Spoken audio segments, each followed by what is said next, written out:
Record. There you Switching over go. to lysine now. Yay!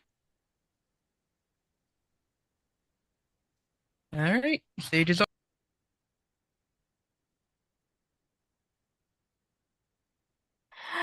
All right.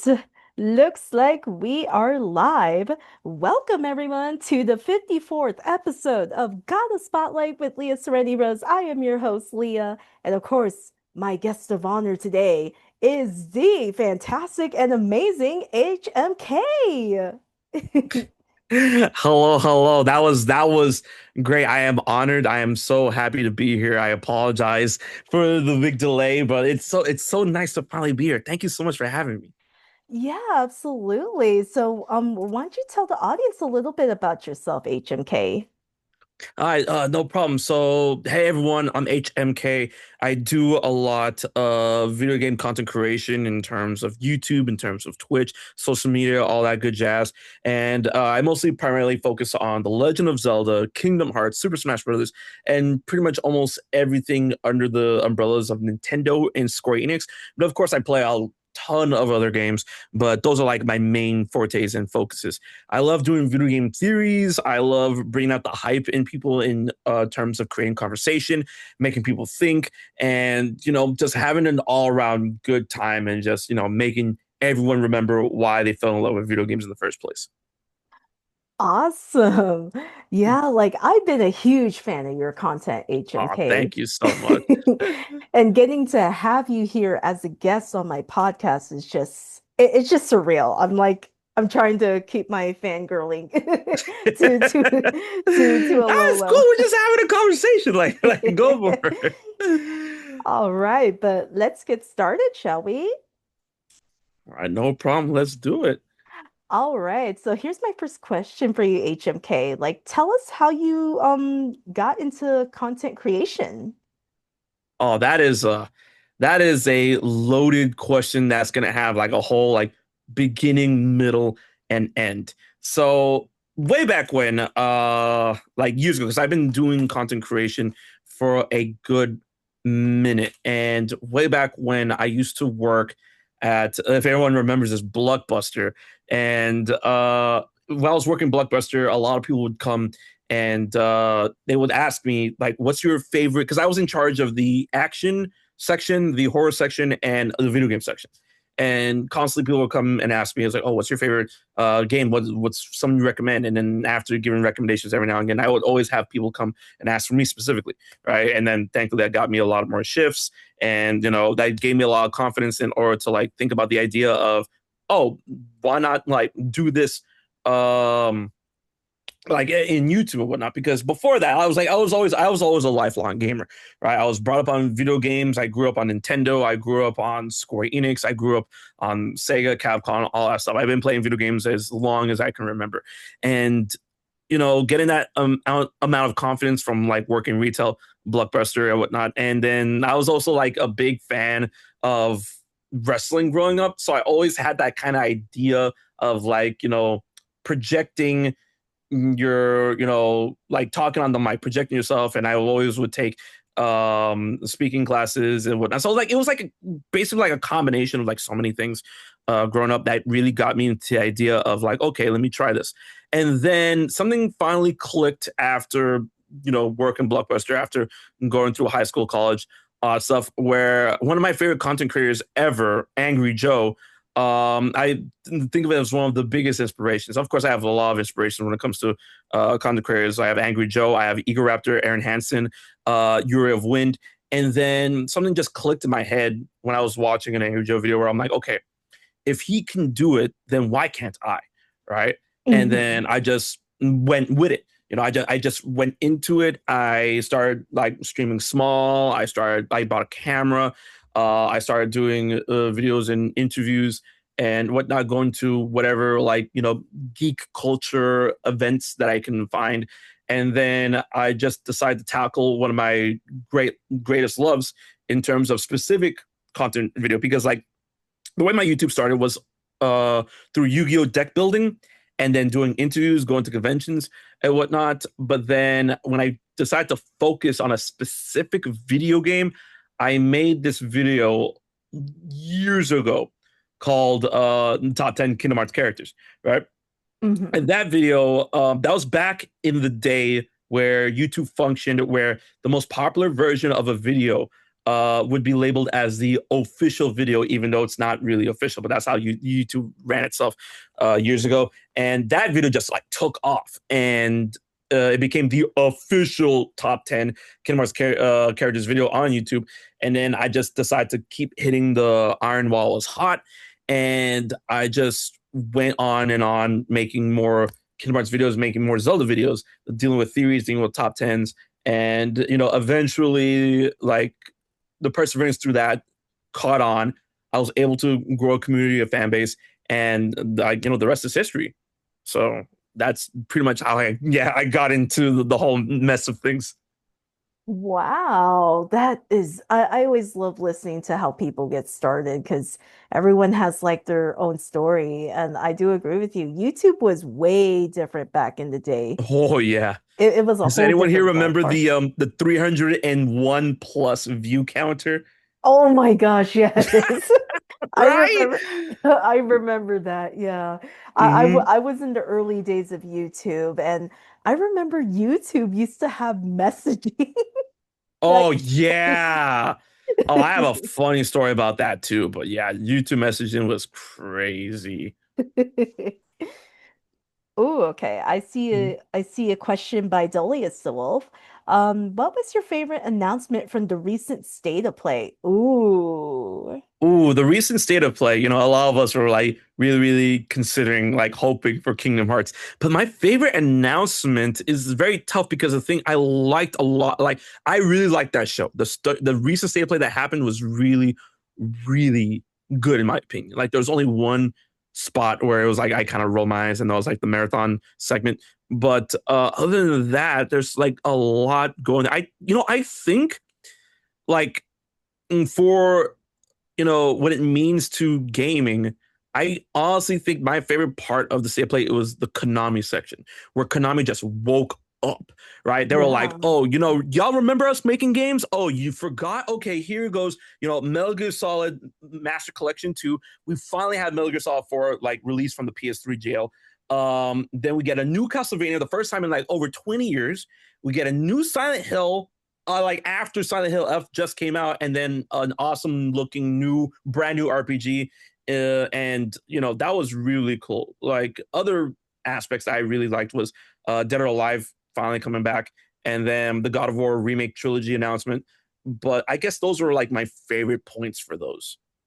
Oh, yes, absolutely. Yeah. Like, I was watching this with a few of my friends and we were talking about, wow, Konami was just like coming in Mm-hmm. guns blazing, you know?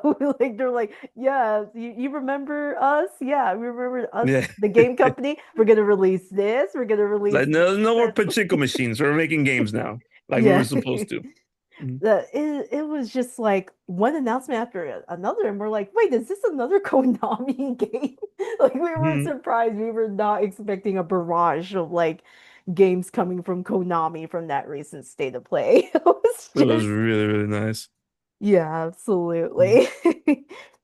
Ooh, okay. Here's my next question for you, HMK. Like, I'm Mhm. very curious, how did you come up with your username? This I really want to Oh, know. okay.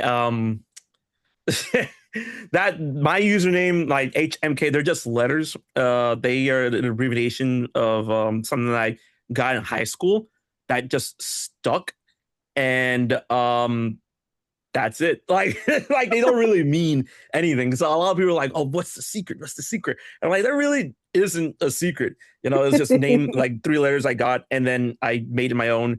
And then, since it's like three simple letters, it's really hard to like, what's the word?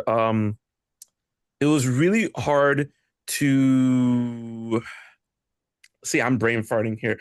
To lack of a better term, capture that name on social media, because it's like HMK is like something like, oh, it's a brand, it's this. People are like, it's three letters, it's very simple. If you didn't get it years ago, you're not gonna get it ever, right? So then I just like went around like um workshopping variations of HMK, and I landed on HMKilla, right? And that was one that was free, that was able to get all across social media. So like HMKilla, I have it on Twitch, Twitter, Instagram, TikTok, a bunch of my gamer handles, and YouTube as well. So that's like the whole HMKilla thing derived from HMK was more out of necessity rather than like meaning something specific. But like the term was always HMK, right? So yeah. Gotcha. Mhm. Yeah, I mean, yeah, like everyone thinks it's like it's some puzzle, right? Like, oh my gosh, it's got to be something that meaningful, but it's like no, it it it's basically nothing too serious Mhm. to think about, Right. Also, But I'm seeing that the stream may have crashed. oh, okay. I I got this. I got this. All I right, all right. I got this. I think what I Mhm. can do is also I'll just make a new one actually. Yeah, let me go do that. Oh, that's weird because Chris said it's still going on his end, but it ended on my end, Chris. So okay, I think I got this. I got this. I think All what I right. could do is just go live on YouTube and then just do this. And then we're just gonna do that. And then I'll just direct everyone to go to the new link. Um, and I'll just do it that way, so that way. But Mhm. don't worry, don't worry. We're coming back. We're coming back. Yeah, Mhm. that is weird. Yeah, it crashed. So I'm just gonna stream it. Um, but if you can direct everyone, Chris, at least to let them know to come into the new one. I'm just gonna stream it on my end. Luckily, I got like the full interview version of it recorded, but I could do this. So It's I'll just weird though. stream. It's weird though. It didn't seem fine, and it was still saying I was alive. I don't Weird. know. Um, but but we are back. If if if you want to, Chris, I can actually here. Wait, actually, yeah, let's just put the new link in here so that way people know where to go. Um see, that's why I came prepared. That's why it's on Zoom. Mhm. Um let me go put this. Here is the new link. Wait, actually I could just do this. There's this. I'm just gonna do that. Okay. Hopefully people see that. Here, I'll send you the link to HMK so that way you can send them the new link All right. um on your socials. That's the new one that will be streaming. So Mhm. No there, problem. there you go. That's why I have a backup plan. Mhm. Um, but okay, That was yeah. definitely weird. It's okay, Chris. I got it. Okay, so here let's continue and just pretend it never happened. Right, no problem. All right, so here is my next question for you, HMK. Tell us how you got into the Kingdom Hearts series. Oof. That is another one, another little question. Mm, so way back when, because I always grew up on Disney. I grew up as a Disney kid. I love watching movies growing up. Like Aladdin is probably my favorite movie from the Disney Renaissance and whatnot. And then I always played a lot of video games, and I knew what Final Fantasy was because I had family members that showed me the game, and I played the early ones, especially seven, right? And then my best friend rolls up and like, hey, this is awesome new game called Kingdom Hearts. And he had the first one because back in the day, we were kids still, right? And I was like within the friend group, I was the Nintendo guy because I had the N64 and the GameCube, and he was the PlayStation guy. He had the PlayStation 1 and PlayStation 2, and he had Kingdom Hearts 1. And then when he was telling me about Kingdom Hearts 1, I'm like, so like what's Kingdom Hearts? And he's like, oh, it's awesome. It's like it's Disney, legit Disney. It's not like Disney. No, it is Disney mixed with Final Fantasy. And my first response to that is like, that sounds stupid. Like, and he's like, no, man, it's peak. It's amazing. You gotta come try it. Right. So I go over his house and I try it, and it was peak. It was amazing. Like my life was like forever changed and whatnot. And then that's how I first got exposed and got into the series. And like after that, like it was a wrap. The story was over, and I just kept in line with the games, even though at that point I still didn't have a PS2. But I will always play the games to completion over at his house. And then funny story that like I keep bringing this up, the way that I feel like the beautiful way that story ended, well, not really ended, but like reached a climax point, is that he's the one who got me into Kingdom Hearts, right? And then years later, Square Enix invites me to go be a part of the Kingdom Hearts 3 premiere. And they said I could bring one person. So I brought him, right? And like it was just like that it just came full circle. The guy, like, my best friend, the guy who got me into Kingdom Hearts, I was able to bring him to the Kingdom Hearts 3 premiere, and we were among the first to ever play Kingdom Hearts 3. So like that's how I got into the series. Oh, wow. It's basically like at first you're like, no, when you first hear the concept, you're kind of like, that's dumb. Yeah. Yeah, it was such a wild concept. It was like, all right, two things I would never, ever, ever think to like, cross over. And then like, oh, wow, that's okay. It works. It's amazing. Awesome. Yeah, like it, because they mix Final Fantasy and Disney, two completely different genres altogether, because Final Fantasy is more the RPG and then Disney is more like kid-friendly stuff, and you're like, how does this work? Right. Like you question it, but then it's like, oh my gosh, this is actually clever and amazing. You're like, oh my gosh, So Yeah. you kind of like, how did this work? But it just works so well because I think the story, from what I've heard, is that someone I think who was working on Final Fantasy ran into someone who works at Disney, and I think they were like in an elevator, I think, Yep. from what I've heard. And then they just like they kind of like brought it to the table to both companies, and then it snowballed from there. So I'm like, oh my gosh, that's crazy. So like what the what do you call it? The concept, the story behind the concept was that they will like the heads at over at Square were at the times Hironobu Sakaguchi was still there, and then Shinji Hashimoto was there, and they were talking about like, we want to make a game because they really really liked Super Mario 64, and they really wanted to make a game that competed specifically with Super Mario 64, right? And then they kept it kept coming to the ideas like, all right, who on the planet in terms of recognizability or recognition could compete with Super Mario? And then the one character they kept coming back to was Mickey Mouse. And they're like, there's no way we're gonna get Mickey Mouse. There's no way this thing is gonna get off the ground. Like, we're never gonna be able to make a game with Mickey Mouse because it's Disney. Mickey Mouse is huge, right? But that's the only person that we can think that can compete with Mario in terms of recognition. So then in Japan, Disney Japan actually shared the building with Square at the time. So then it was a chance meeting where Shinji Hashimoto was able to step into an elevator with a Disney executive, right? And then that's where he was able to pitch the idea directly to this executive. And then, thankfully, the executive in the elevator liked it. So then they're like, okay, let's take this to the table and see if we can get off the ground.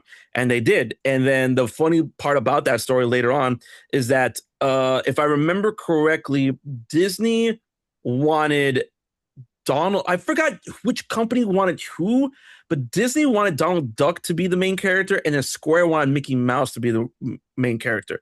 But they couldn't find a middle ground, and then they eventually brought in Tetsuya Nomura to design an original character, and then that character came out to be Sora, right? So that was like the in-between point they were able to achieve.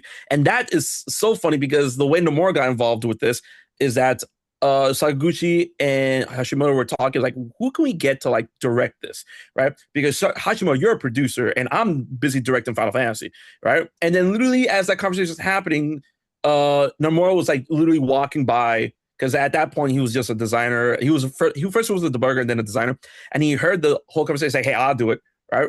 And then they're like, "Okay, cool." And then that's where it came, how it came to be. You know, Mhm.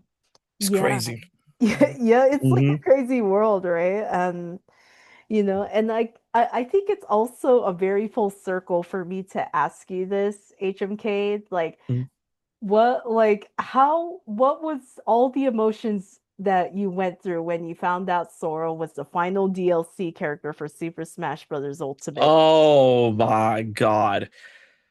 That was just there were so many feelings. I like 90% of them positive. And then the reason why I say 90% because like the 10% is like not completely positive, but it was more like vindication. And I felt like I deserved it because not that I deserve Sora being in Smash, but I deserve the idea of being like, see, I told y'all it was possible. Because there's Hmm. like over the years, because I was like Sora for Smash. I will claim this title. Like, you gotta stay humble in this content creation game, but I will claim this title in stating that I was sore for Smash's like strongest champion. I was like I never like lost hope. But people like to bring up the Sephiroth thing, but like that's not me losing hope. That's just saying like, oh, if it doesn't happen, I got Sephiroth, right?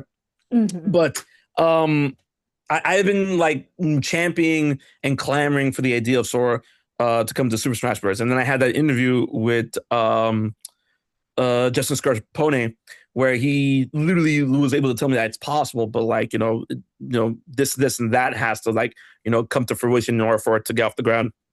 And a lot of people kept on telling me over the years, every time I made a video about tackling certain aspects of the concept of Sora and Smash, they kept telling me it's like, oh, it'll never happen. Disney's too greedy. What do you want Disney to own Nintendo and all these like really weird, like conversational points that didn't correlate at all. And then when Sora finally happened, like I legit cried. Right. It was such a beautiful way. Like it was such an amazingly beautiful way to put him in Smash. Right. Because like it was like one of those things that happened at the last second, which that's like my favorite thing about Smash trailers. Most Smash trailers, I should say, where like the character gets revealed almost at the last second, where you're on your toes. You keep guessing, like, all right, who could it be? Who could it be? Oh, all this cool stuff happening on screen. Who could it be? And then it turned out to be Sora. And then the way that Sakurai and Nomura described like the type of lore implications, not the fact that not the idea that Sora's Appearance Smash is canon to Kingdom Hearts, but the way they built the trailer was like considering Kingdom Hearts lore. And I thought that Hmm. was such a beautiful like way to bring in this final character. And the fact that he was the most requested character in Smash, that he was the last character in Smash, that his slot was made specifically for him is Hmm. just like it was all matters of, it was just sheer jubilation. Like I was so happy, right? And then it's funny because there are still like salty people on the internet that are trying to like take that away from me or any other people that or any other person that was like really into the idea of Sora being in Smash, where they're like, "Oh, you probably don't play him anymore." And like, I play Smash every day, and like my main is Link, right? I don't think Hmm. I've touched Link in a year, right? Of like constant Smash. I boot up Smash every day and I play a couple matches on Elite Smash with Sora specifically. I still play him to this day. Like he has become my secondary main. I'll still always say Link is my number one main, but Sora's like absolutely the secondary main. So like when people try to say, "Oh, you were doing all this and you probably don't even play the game," I'm like, out of here. No, I'm good. But like it was legit a dream come true. It was a dream come true. Yeah, absolutely. Like, especially like, like when you think about it, pretty much the KH fans won once Oh yeah. Sora was like revealed. Like I think there was like these three guys and the middle guy, I remember what his reaction was like. He was going hysterical. It's like, it's Oh, Sora! It's yeah. Sora!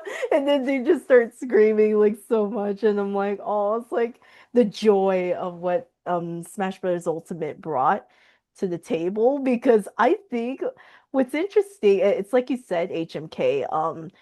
they really put a lot of care into like Sora's trailer, you know. And I don't remember who it was. I think it was probably you, but I don't remember if it was you or if it was some other content creator. And they said that um Sora was like the perfect character to end on because if you hear the theme song of Smash Brothers Ultimate, it literally spells out Kingdom It Hearts. goes into right. Oh, absolutely. Like the World of Light theme. Like I've been saying that for years, right? It's like it's very Kingdom Hearts coded, right? Mhm. And I always kept saying that like if Sora were to come on Smash, he would probably be the last character. And then Sora is truly the perfect example of Smash Bros. Right? It's so weird how there's people that are trying to sandbag the idea like Sora wouldn't fit in Smash. I'm like, are you serious? Like Smash Bros is the ultimate crossover. It's like the right amount of goofy, and we've got so many like different characters of different walks of lives and different directorial or genre like defining genres. And and then people will be like, "Oh, you really want a Disney princess in Smash?" I'm like, "Oh, yeah, because we have princesses in Smash already." So I mean, like, it's so weird how people like really try to like take away the idea when like Sora is, and I can argue about this for hours, if not days on it, where Sora is the perfect Smash character, in my Yeah. opinion. Right? Mhm. Yeah, absolutely. Like I feel like, um like if you really analyze Source trailer, um, when you see that flame, it's like, oh my gosh, they are really leaning into that theme song like so much. Like I've seen people talk about it. Like it's like, does anyone else notice that like Source trailer really just reflects the theme song of Smash Bros. Ultimate? And I'm like, and then I looked up the lyrics just to see what this person's talking about. I'm like, oh my gosh, you're right. It is. It's like it's such a great it's such a great way to end off Smash Brothers. I think it's also cool. Like I don't know if you saw this meme HMK where do you know that SpongeBob meme with like SpongeBob and Patrick and it has like we hate you and then like Sephiroth is like Squidward. Someone made the Yeah. meme, and then he's like, "We hate you," and then it's like, and then he starts chasing them with the car, and I was like, I think it's just a beautiful way to end it too. And when you think about it, people seem to forget, like, unless if you're a KH fan and you're into the lore of Kingdom Hearts, that when you think about it, Sora has a way to connect with other characters. Oh yeah. He just has this beautiful ability to do that. Like even like the real Ansem the Wise mentioned this in Dream Drop Distance. He's like Sora just has this gift of like connecting with others. And I think, like even though Sora doesn't even know these other characters in Smash Brothers, right? Probably except Cloud maybe, or Sephiroth, Mm, quote unquote. But right. like Sora just has this ability to. And I kind of felt like this is just me. I think I felt like it was intentional that Kingdom Hearts 3 like came out, before it was like actually finally revealed. Because obviously for those who played KH3, we kind of learn more about, oh my gosh, there's like unreality. And it's like, wait, Mhm. are they trying to connect this to Smash Brothers Ultimate? Like, I, because apparently I think Tetsuya Nomura mentioned that he's like he he wanted to make sure it makes sense for Sora to be there, Right. in terms of story lore. Some people find that dumb, but I'm like, no, I think it's brilliant because like other DLC characters, you don't really think about it, It's like they They don't, just show up, yeah, so yeah, they just show up.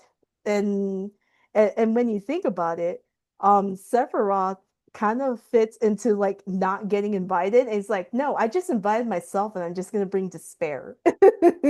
ugh. And I think, I think, it was brilliant that they decided, yeah, let's release Kingdom Hearts 3 first, because obviously it's very vital, to understanding this unreality. And And I'm like thinking, are they going meta on this? Because like when they call it unreality, I'm just like, this is getting into some trippy stuff now. And Right.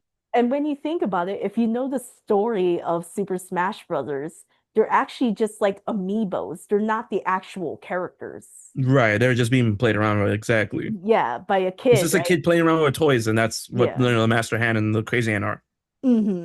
So I think it's like a good metaphorical thing that Tetsuya Nomura was doing because when you think about it, with Verum Rex, the video game that was teased in the Toy Box World in KH3, Yeah. it's like, wait a minute. I'm like, I see where Tetsuya Nomura is going with this.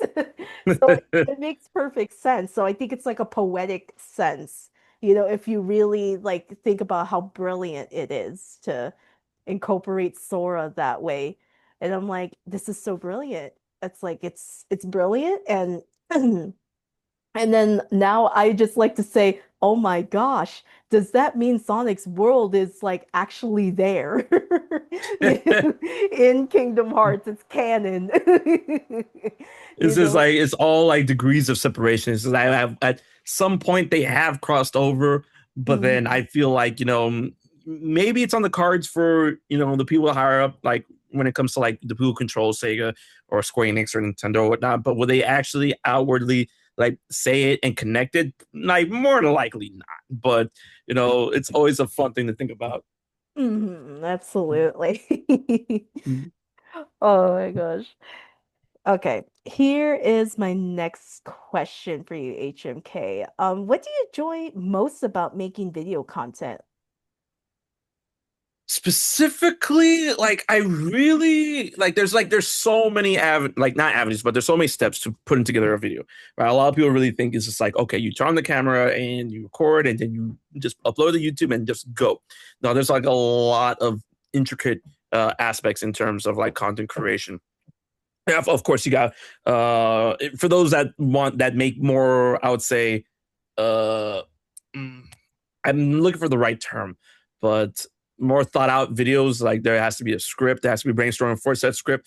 You got to get the script, condense it, see how fast or how slow you want to present said script in terms of like recording your voice. If you want to make this video last, 8 minutes, 10 minutes, 12 minutes, that's all things you have to consider.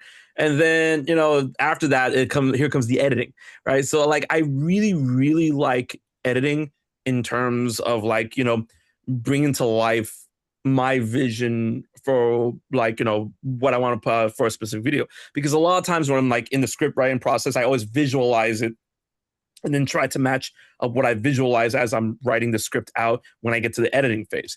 And then once I get there, a lot of times like, okay, this footage isn't good enough, or it's not the right bit rate, or it doesn't fit within the slot of amount of time of where I'm trying to make a point or whatnot. So like it's a really rewarding process when you stay on your toes and whatnot in terms of putting together a video. But then at the same time, once the video is out, like it's really cool to like, okay, I like, I would put certain things in a video and see if people will catch them. And then like I would read the comments, it's like, oh, that's really cool how you incorporate this, that into this segment of the video. And I'm like, oh, I'm glad that, got acknowledged. So it's like it's a combination of like small things that like I really like seeing people like acknowledge the small things that I put in my videos, or the fact that editing is a constant malleable process that I still learn from to this day. Because if you refuse to learn from the process that you do in content creation, then you're never gonna figure out how to adapt, and you're never gonna be able to bring your content to the next level. So like I would say like, the most rewarding part would have to be the editing stage and seeing that what I was able to visualize in my head was able to come to a fruition to a certain degree, if not a 100% degree. So that's where that's my most rewarding part of editing, of content creation, this editing part. Wow, yeah, like that's really cool. Like how long does it take for you to like, when you initially write your script, for your video and then you kind of like have to go back to like I want to know like do you just get like the main points in order to condense it so it doesn't end up being too long? So like it's different. It's always case by case. But then I always like think of like a main core aspect of what my video is supposed to be. And then when I get to writing, sometimes I get carried away with like certain points and stuff. And then after the script is done, I proofread it. I'm like, okay, this can be condensed, this can be cut out. This doesn't make sense. So if someone hears this, they're gonna get confused and probably click off the video. So like that's a whole process in itself.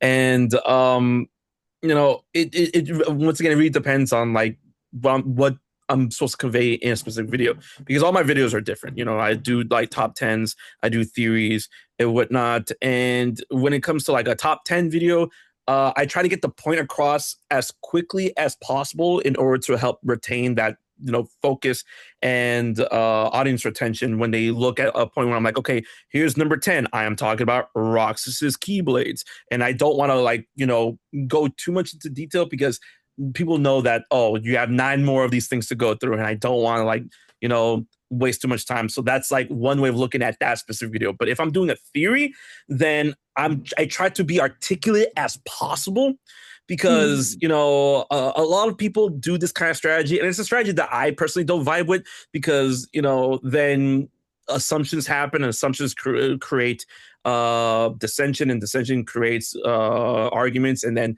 a lot of times the arguments like stem from either how people view me or a point I was trying to make. So when it comes to a theory, I try to be as articulate as possible. A lot of people, they try to leave out specific pieces of information when theory crafting, specifically for the idea of people going into the comment section and leaving a comment say, oh, you're actually wrong about that, or no, you left out this part. They do that on purpose in order to drive engagement, which is like a strategy. I'm like, okay, I get why you do it because, it promotes engagement. Engagement promotes YouTube pushing your videos and whatnot. But I personally don't like doing that because then people will take the social media. It's like, oh, can you believe this guy? He claims he's a fan of this, but then left this part out and blah, blah, blah. And then that's a headache I really don't like dealing with. So it really depends in the script writing phase of like what type of video it's going to be. Like, so I try to put a time limit on top 10 videos or specific, discussion pieces.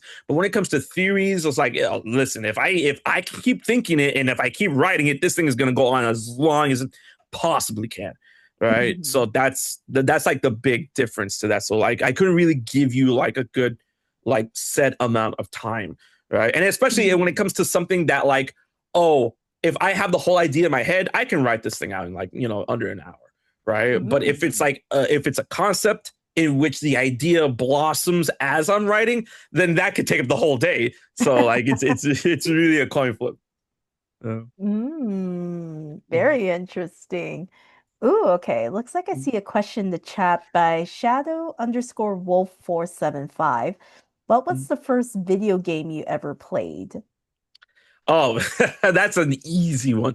The first video game I ever played was Duck Hunt for the NES.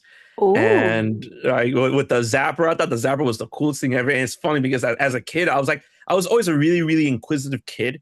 Right now, like I'm not gonna reveal my age, but like it's not like I was there when Duck Hunt came out. I was like, no, that was my first video game. Duck Hunt was already out for a number of years, right? But it was so funny because as a kid, I'm like always really, really inquisitive, right? Because I'm like, I kind of got the idea of how games like Time Crisis would work at an arcade. Like you have a whole arcade cabinet dedicated to that. So then like, oh, the way it tracks the gun in order to shoot things down, I'm like, okay, I get that. But then like when I played Duck Hunt on the NES with the Zapper on the TV, I'm like, I'm playing the game, but at the same time, I'm halfway also like, how does this work? How does it know where I'm aiming? Like, how does it, like, there's nothing under the screen. There's nothing. It's just the controller and the system, right? And then actually, I didn't own the Zapper that I was using for when I was first playing Duck Hunt as a kid.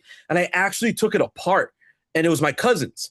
And then my mom and dad got really mad at me. And they're like, why? It's like, because I want to know how it works, right? So then they're like, where'd you get the screwdriver from? I'm like, the kitchen. Like, it was right there. So, yeah, that was, so that was my first game. Yeah. Oh, very interesting. That's just so funny that your parents got mad at you. They're like, "Why are you taking this?" Yeah. Well, I feel like it was mostly because it didn't belong to us, right? It was like it was my cousin, so like And then, I don't even know because I didn't put it back together. So I don't know if they ever did put it back together. So that's fun. Oh, okay. I see another question in the chat. Okay.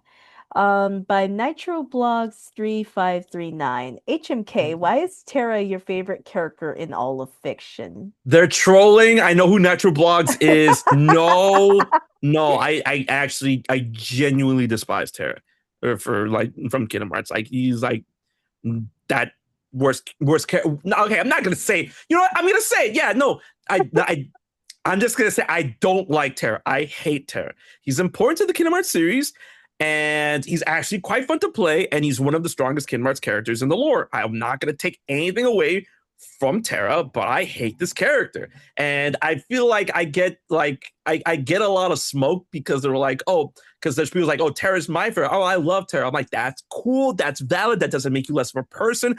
I'm not coming at you. I'm not saying that like, oh, you're not a real fan before you love Terra. If you love Terra, that's your prerogative. But mine is that I hate this character.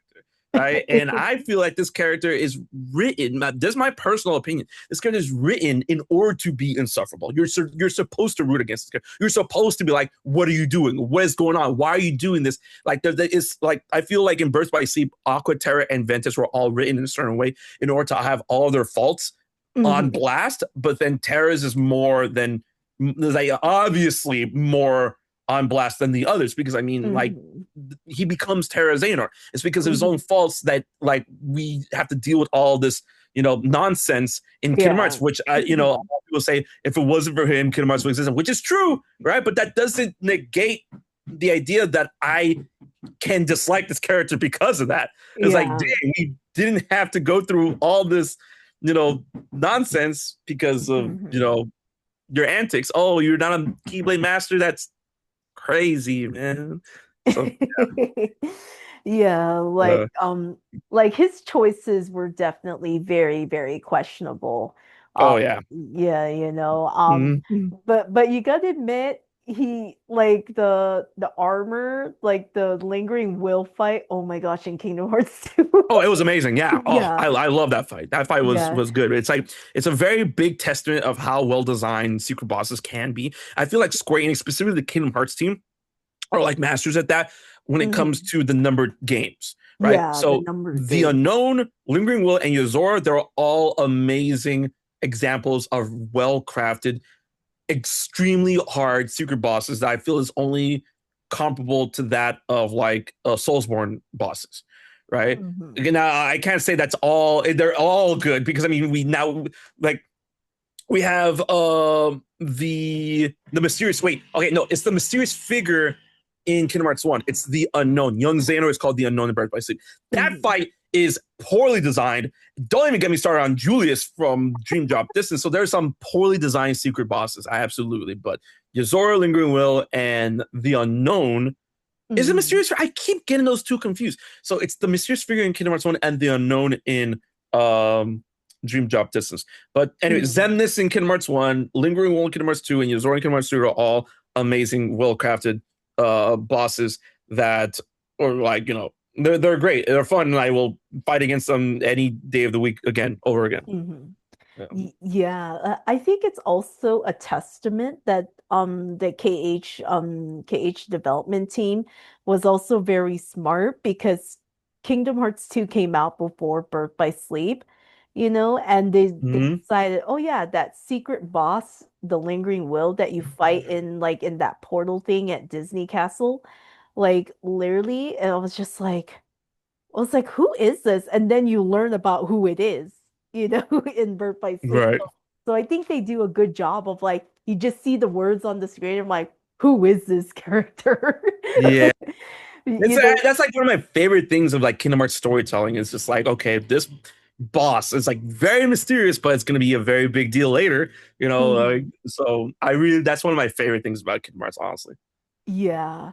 And like at first, like when I saw my brother face it, because obviously we get the final mix like in the remixes, right? When they release the remixes and they finally the West US actually gets like the final mix because I'm like legitimately, yeah, legitimately. Like it was just like and I saw my brother like fighting the lingering will, and I'm like, wait a minute. I was like, isn't this dude in Birth by Sleep?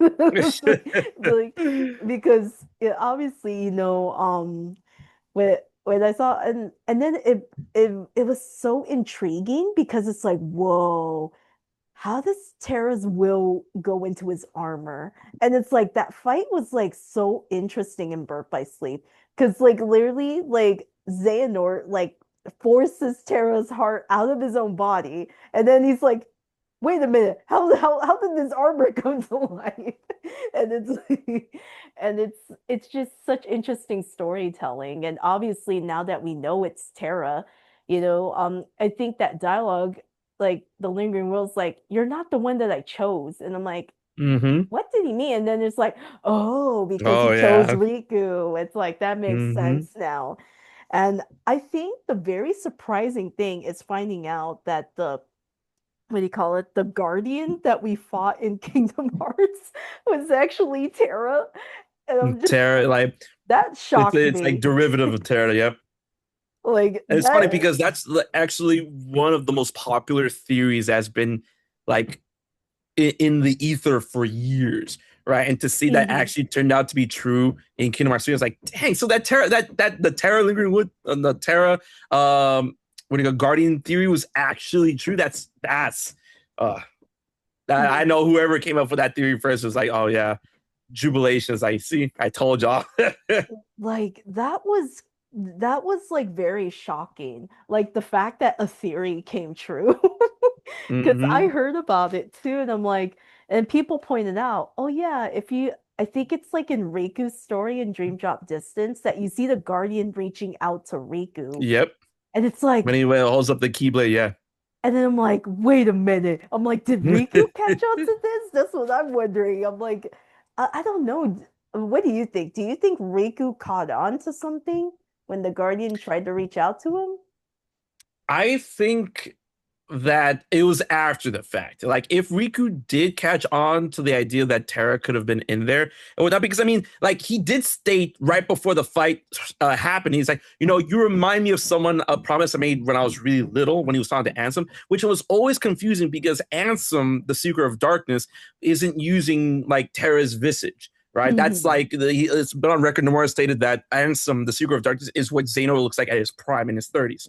Right, so then, Hmm. like, him saying that wouldn't make sense completely off the idea of like how he looked, right? Like it's more on the idea. It's like, oh, did Riku sense something? So I feel like it is completely possible and whatnot, but I feel like he probably 100% confirmed it if he did after he defeated Ansem and then like he did the Keyblade thing and then, not Lingual, but the Guardian like put his hand down and whatnot because Terra's body is used by Zemnis. So like, oh, Hmm. that's what Zemnis is what Terra would look like in his 30s.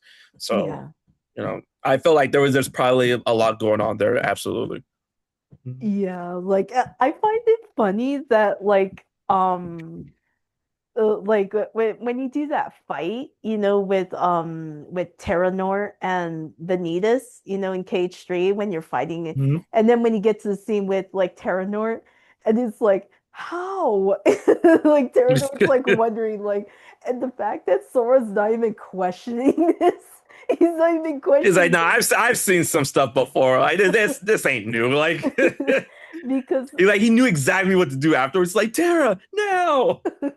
I guess maybe because like as soon as Terra spoke, he's like, "Oh, that's Terra. Okay, I don't have to Yeah. attack him or anything," because hmm it's wild because like in the first Kingdom Hearts game when you face the fake Ansem, Yeah. Ansem Seeker of Darkness, like it's you kind of like wait he faced like the Guardian was with Ansem Seeker of Darkness, so he was basically fighting Terra like this entire time. Just a bit. Yeah. And it's just wild, but like I said, like Sora's probably like, okay, I guess Sora just needed confirmation, and he's like, okay, that's Terra, gotcha. Mhm. He's like, Right. I'll just like summon a beam of light, and then like Terra takes his heart out of the Guardian and goes back into his own body and so It's a team effort. Team effort. So I think it was just I'm just glad they confirmed the theory. I was like, I never thought they'd be confirming something like that. Of Right. all things, it's just very shocking. Ooh, okay. I see another question in the chat. By Zelda, 2997-STE, which game franchise, in your opinion, feels underappreciated by the fans? And what is your favorite game franchise that feels like it has gone under the radar? Oh. Franchise that's underappreciated by the fans. It's definitely not Kingdom Hearts and Zelda because Zelda fans and Kingdom Hearts fans, they love their franchise. So like it's definitely not Mhm. that. So underappreciated video game franchise. I have to think about that for a little bit, but then I think I can answer the other one where it's like, oh, a video game franchise that I really, really like that I felt like deserves a bit more recognition is definitely it's like so the past self in me would be like, oh, Snowboard Kids. Like I Mm. loved the game Snowboard Kids. It's like they had two games on the N64 and they also had a game on PlayStation. And then they had that really weird like pseudo sequel on the DS and when they tried to revive it, and that did not fly. But I love Snowboard Kids, and I felt like that series could have been like something like special. They could have made an anime about it, could have made more games about it. Nintendo needs to put those on NSO, please. But then currently, I would say that a game series that's underappreciated or like under the radar in terms of like it has a set amount of recognition, but it could always use more. Is Hmm. No More Heroes by Suda51. And I love those games. Those games, we got two games that came out on the Wii. Then we got Travis Strikes Back, No More Heroes that released on the Switch, as well as No More Heroes 3 that released on the Switch as well. And then those games got ported around, but those games were always like the like their main home was Nintendo because that's where it started.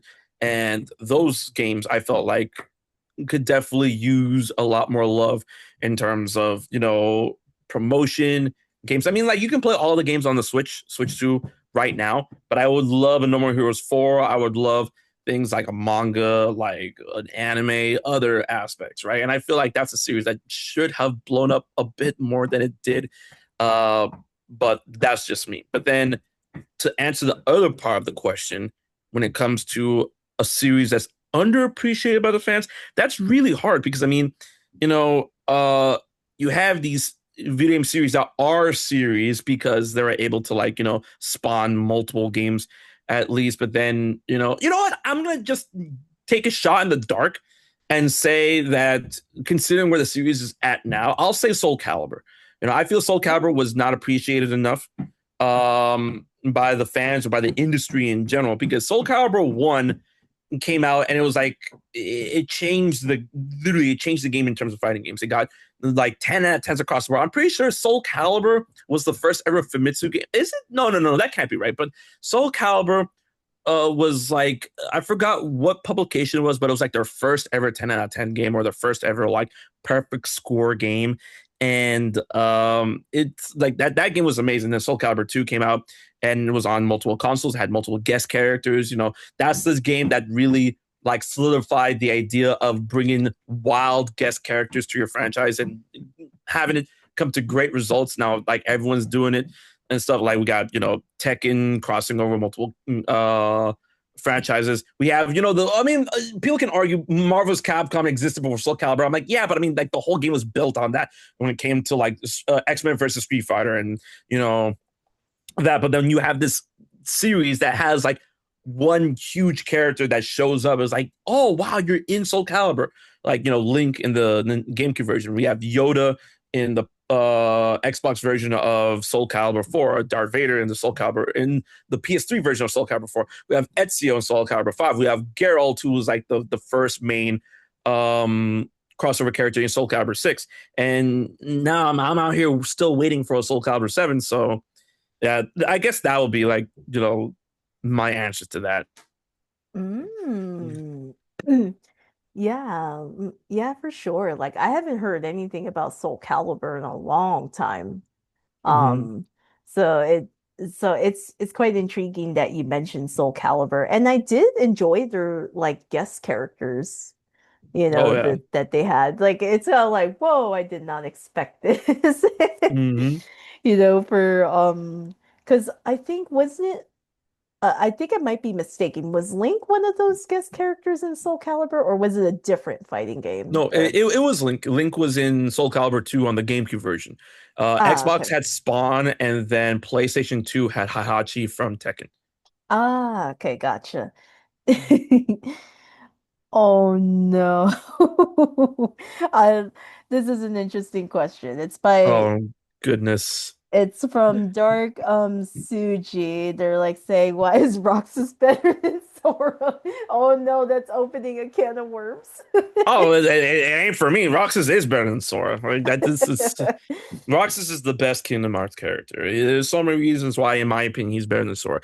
He has more emotional range than Sora. He actually has a traditional training with the Keyblade that Sora had to like just learn on his own. Which I mean, like learning Yeah, stuff on your own is like it's respectful. It's a big deal. But like Roxas actually had traditional training by the organization and yeah, was able to like lock in and know abilities that Sora can only find out by absorbing Roxas. yeah, So like there's no way Sora will be able to do the stuff that Roxas is able to do because he never learned how to do it. The only reason why he can do it is because Roxas is within him now, right? yeah. Some of Sora's most impressive forms and abilities, like to go off that point, are derived completely from Roxas. Final form, that's Mhm, derived from Roxas. mhm, Double form, that's derived from Roxas, right? mhm. Roxas was the first known true dual wielding Keyblade wielder of Yeah. Oblivion and Oathkeeper. That is the coolest thing on the planet, right? His design is cool. The fact that he's voiced by Jesse McCartney, he has like the perfect, like combination and split fiction of light and darkness, being someone who hinges on the idea of twilight and whatnot. And Mhm. then the poetry in motion when it comes to this character of Roxas is that despite being a nobody, he has the biggest emotional range out of all Kingdom Hearts characters. Right? Yeah. Is like, but nobody's are not supposed to feel anything. But like, look at here, we have Roxas and being that, and then the combination of like tragedy and the fact that he is so coveted by all factions within Kingdom Hearts. Guardians of Light want him. The Secrets of Darkness want him, right? But Yeah. he just wants to chill and eat ice cream with his friends. He's like the one Keyblade wielder that doesn't want to be a Keyblade wielder, which Yeah. which is hilarious because he's one of the strongest ones known to the Mhm. series, Yeah. right? He's just so cool. Like Roxas is the best. Like, sorry, Yeah. not sorry. No, oh no, no. You're all good. Like like because when you play Kingdom Hearts 2, you can really like see like I kind of feel like Roxas is kind of like Zack Fair. At that one point where I get it. Yeah, a little bit. Yeah. like I think I it's think that it'll be one closer to Cloud because Zack Fair is like the original, you know what I mean? And yeah. then like Zack is the original, and then Cloud is the derivative. Yeah. So maybe a little bit, yeah. I think the reason I say that is that that one scene where like Rox is like, what the heck is going on? Yeah. Like he doesn't Where Zack's like, understand. And what?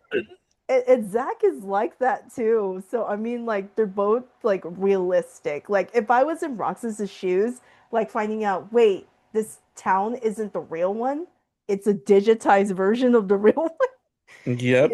So I think it was just uh, like I felt so bad when like when you're playing Kingdom Hearts 2 and then it's like looks like my summer vacation's over. I'm like, no, no, why are you doing this to me, game? like you can really feel the emotional aspect of Roxas. He lost a lot, because Oh yeah. especially with 358 over 2 days. Like he was best friends with Axel, and then also they add in Shion, and then what makes it even more heartbreaking is that like Shion had to like force him to fight her. And it's like, Yeah, that's no, it's like, no, it's like that makes it even worse because they developed this connection over throughout the entire game. And it's like, no, girl, what are you doing? It's like, it's like, no, don't do this to us. Like, don't force Roxas to do this to you. yeah, but And it had to be done apparently. Yeah, because apparently, if I remember, Shion had like some of Sora's memories, and then Namine's like, we need those memories because Yep. obviously Namine was halted. She couldn't fully restore him, restore all his memories because she's like, oh, you have some of Sora's memories. It's like you need to give them back, and that's a tough decision because Shion, loved hanging out with Axel and Roxas, and then she has to make the difficult choice, like do I sacrifice my existence so that way this other person I don't even know, gets their memories back, or should I just continue, as I am, and I kind of like how they showcase that, and I kind of like 358 over 2 days kind of connects to Chain of Memories, and then Axel's like, oh yeah, I gotta go to Castle Oblivion. I'm like, ah, yes. Yes. They're showing Oh, this. we know what's gonna happen now. Yeah, so I kind of like how it kind of happens in the span of like King KH1 a bit, obviously once Sora becomes a Heartless and then Roxas is made, and it's from his time and then he's with the organization. Then in I guess in the like, middle of it, Axel gets sent to Castle Oblivion. It's like, oh yeah, Chain of Memories. Yeah, that game happens too. Yeah. Um, and I think what they did with Roxas, they really show him like a great arc, because like in Kingdom Hearts 3, I love his entrance. His entrance when he comes back is like, hands off my friends. He's like, Yeah, that no. was that was whew, that was the moment in Kingdom Hearts 3. I was just like on the edge of my seat. I'm like, yes, yes, yes. Yeah, he had Zemnis shaking. He's like, Yeah, Zemnis like, this is impossible. Like, yeah. uh, I also kind of like how the Remind DLC kind of explains it, because like in the base game, you're like, okay, Roxas kind of explains it a little bit, but then, we don't get the full explanation, but we're like, oh, we're dealing with a time traveling Sora, yeah, that kind of like, oh yeah, I'm gonna help you. Meanwhile, the present Sora is still there, obviously, because and I think that's just like interesting storytelling, and I'm like, oh, okay, now you explained it. right, Because I was confused in the base game. I'm just like, okay, so Roxas just kind of a little bit explains, and then Zemnis kind of pieces it together. Oh, he's like, right, okay, and I kind of like that like with Roxas, I think what in the Remind DLC, everyone's pointed out that when you play the other Guardians of Light, Mima with Sora and Goofy are fighting Master Xehanort, and they're fighting all those clones and all that. Like yeah, people started geeking out that like, oh my gosh, Roxas and Ventus are talking. It's just Jesse right. It's like, oh, they're McCartney's actually voice. saying something. They're actually interacting. Oh my goodness. Yeah, I was literally laughing my butt off because I'm just like, it's just Jesse McCartney talking to himself. Same thing whenever Sora's talking with Venice. Is just like, oh, it's just Haley Joel Osment talking with each other. Easy. Yeah, like I think it was also like funny though that like when Sora finds out that Vanitas looks like him, he's like, your face. Yeah. And then I'll be me freaking out too. It's just like, well, hello? because I wanted to see the actual reaction because before Sora, Don, Goofy go to fight Master Xehanort, you just see like Axel or Lee, whichever one you want to go by. He literally says, I wanted to explain everything to Roxas and Shion. Mhm. And then you And see they just look at Ventus. each other and then they're like, oh, why don't they talk? It's like, I mean, I was guessing like honestly, it was like it wasn't the right time, right place type stuff. Yeah, And because then they're Roxas was brought up to speed. Ventus was probably like the one who's like, wait, what's going on? Like, but Roxas is like, oh, okay, so that's the dude that looks at me. Got it. Yeah. yeah. Like I kind of like how like Ventus doesn't even question it. I'm like, man, these characters don't question things.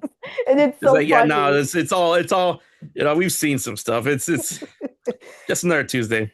Like it's just funny because I think people have mentioned with like Roxas, he like Jesse kind of does a little bit different. Like Roxas kind of sounds more wise, meanwhile Ventus kind of sounds immature. Yeah. Like the tones, and I'm like, oh, that makes a lot of sense now. Yeah. Oh, I definitely think he does that on purpose. Like, well, like he does those like subtle little differences in which now, like, Roxas is a bit more collective, a bit more Yeah. brooding, darker, and then Ventus is all like, "Hey, are we gonna go to Chuck E. Cheese today?" So like, it's like that difference, and I like that. It's just like he's not just back in the booth. It's like, okay, Ventus line one, hello. Roxas line one, hello. It's like, yeah, Yeah. it's the same voice, but just like in a different approach. Yeah, like I think that's good because it's differentiating the characters. Like even though they could practically just be twins at this Hmm. point, but Jesse McCartney does a great job of like differentiating them because as we all know, like all of the characters went through something tragic.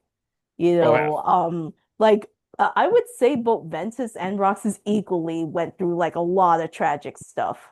Like Ventus had to deal with his heart being like his darkness was taken out of him, from Master Xehanort. I'm like, oh Mhm. my gosh. It was like, And then God knows how much abuse he went through before that. So hmm. Yeah, and for those if you at least played the mobile game or watched the walkthrough, it's like, oh my gosh. Like yeah, oh, yeah. like Ventus doesn't get no break. Like I'm like, bro doesn't get no break. And Mhm. it's such a crazy, wild ride with what they did with Kingdom Hearts. But yeah, I do agree with you though that like Sora only got those abilities because, is only able to dual wield because of Roxas.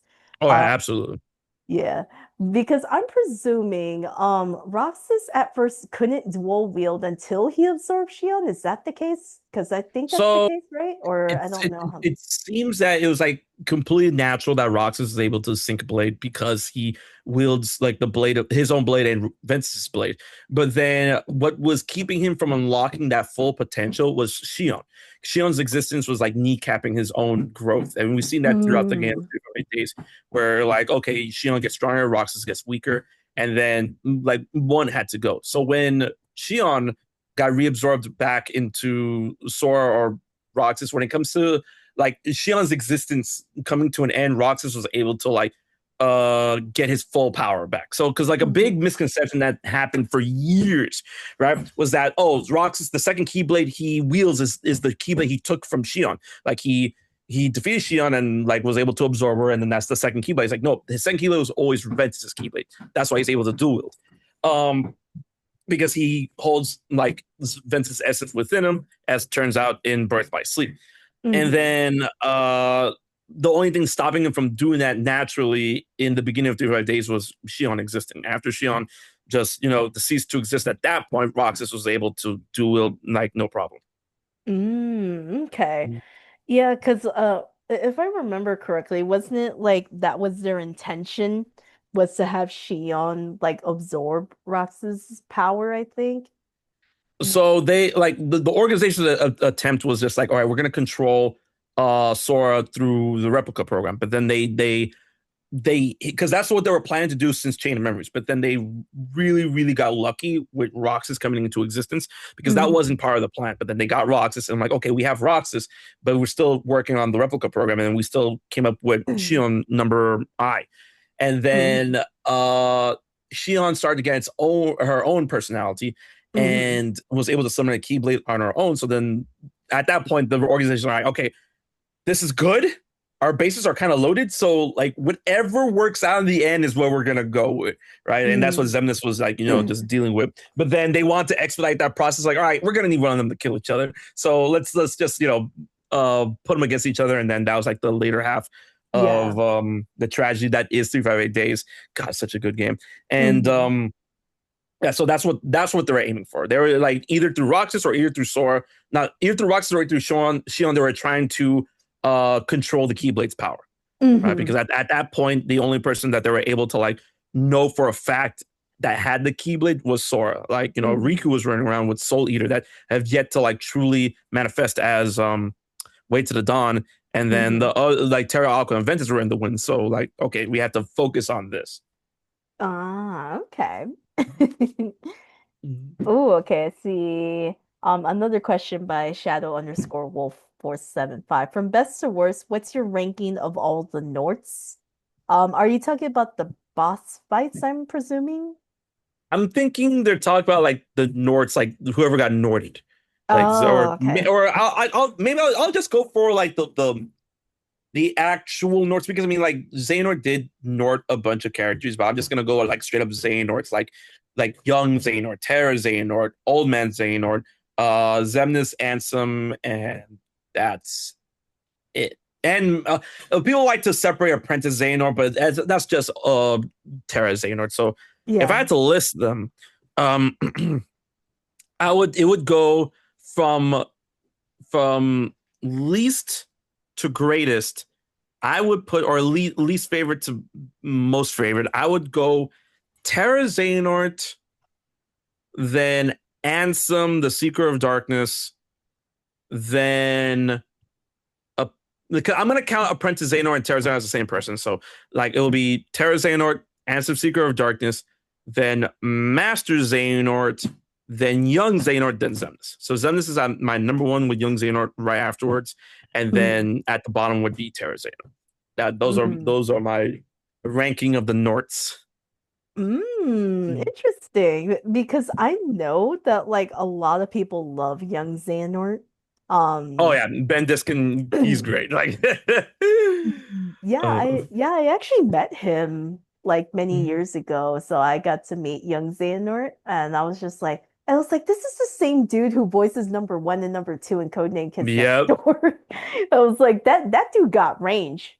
Like Oh yeah, I no, was Ben I is was Ben's a great person. I've come to know him over the years and whatnot, and then wherever we get a chance, we hang out. Especially when it comes to him being on the con circuit, if I'm in the area, whatnot. So he's an amazing and such a talented voice actor, and it's so funny because every time there's a new project that comes out, and then I either figure out that it's him, like because I hear his voice, and I'm like that's Ben. Either when I figure that out or when I see the credits, I'm like, you're this character. I immediately like text him. I'm like, bro, you're this character and you didn't tell me. And then he's like, hey, I don't know what you're talking about. Right. So, and then obviously he has to play coy for NDA. But then when it came to the point, it's like, yeah, that was me. I'm like, see, I knew that was you, man. yeah. Oh goodness. Like the one that surprised me a lot recently was that the fact that he's the new Black Doom in Shadow Generations. And I'm Yeah. like, that's you?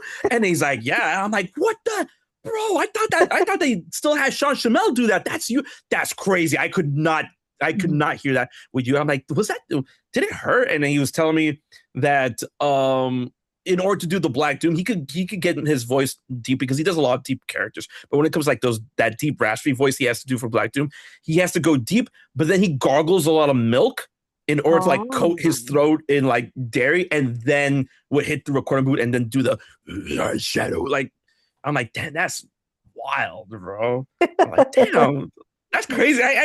I'm still like so like jazzed about like you're Black Doom.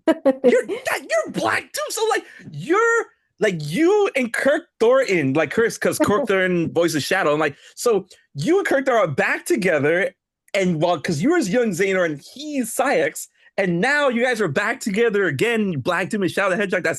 That's crazy. Yeah. Like it's just wild, right? When you find out, wait a minute, what? Mm-hmm. Like, I think, finding that out, like I said, a lot of great voice actors have great range. Like, yeah, I thought it was Mm-hmm. Sean Schemmel too, because Oh like yeah. Ben Diskin really masked his voice, where, like you said, you couldn't even tell that was him, and then you saw the credits and you're like, wait, that was you? I was like, I thought it was Sean Schemmel. So, like, he's definitely a master at his craft, you Oh know. yeah. Ooh, okay. I think I see, yeah, questions in the ch oh yeah, okay. Here's another one by Dark Suji.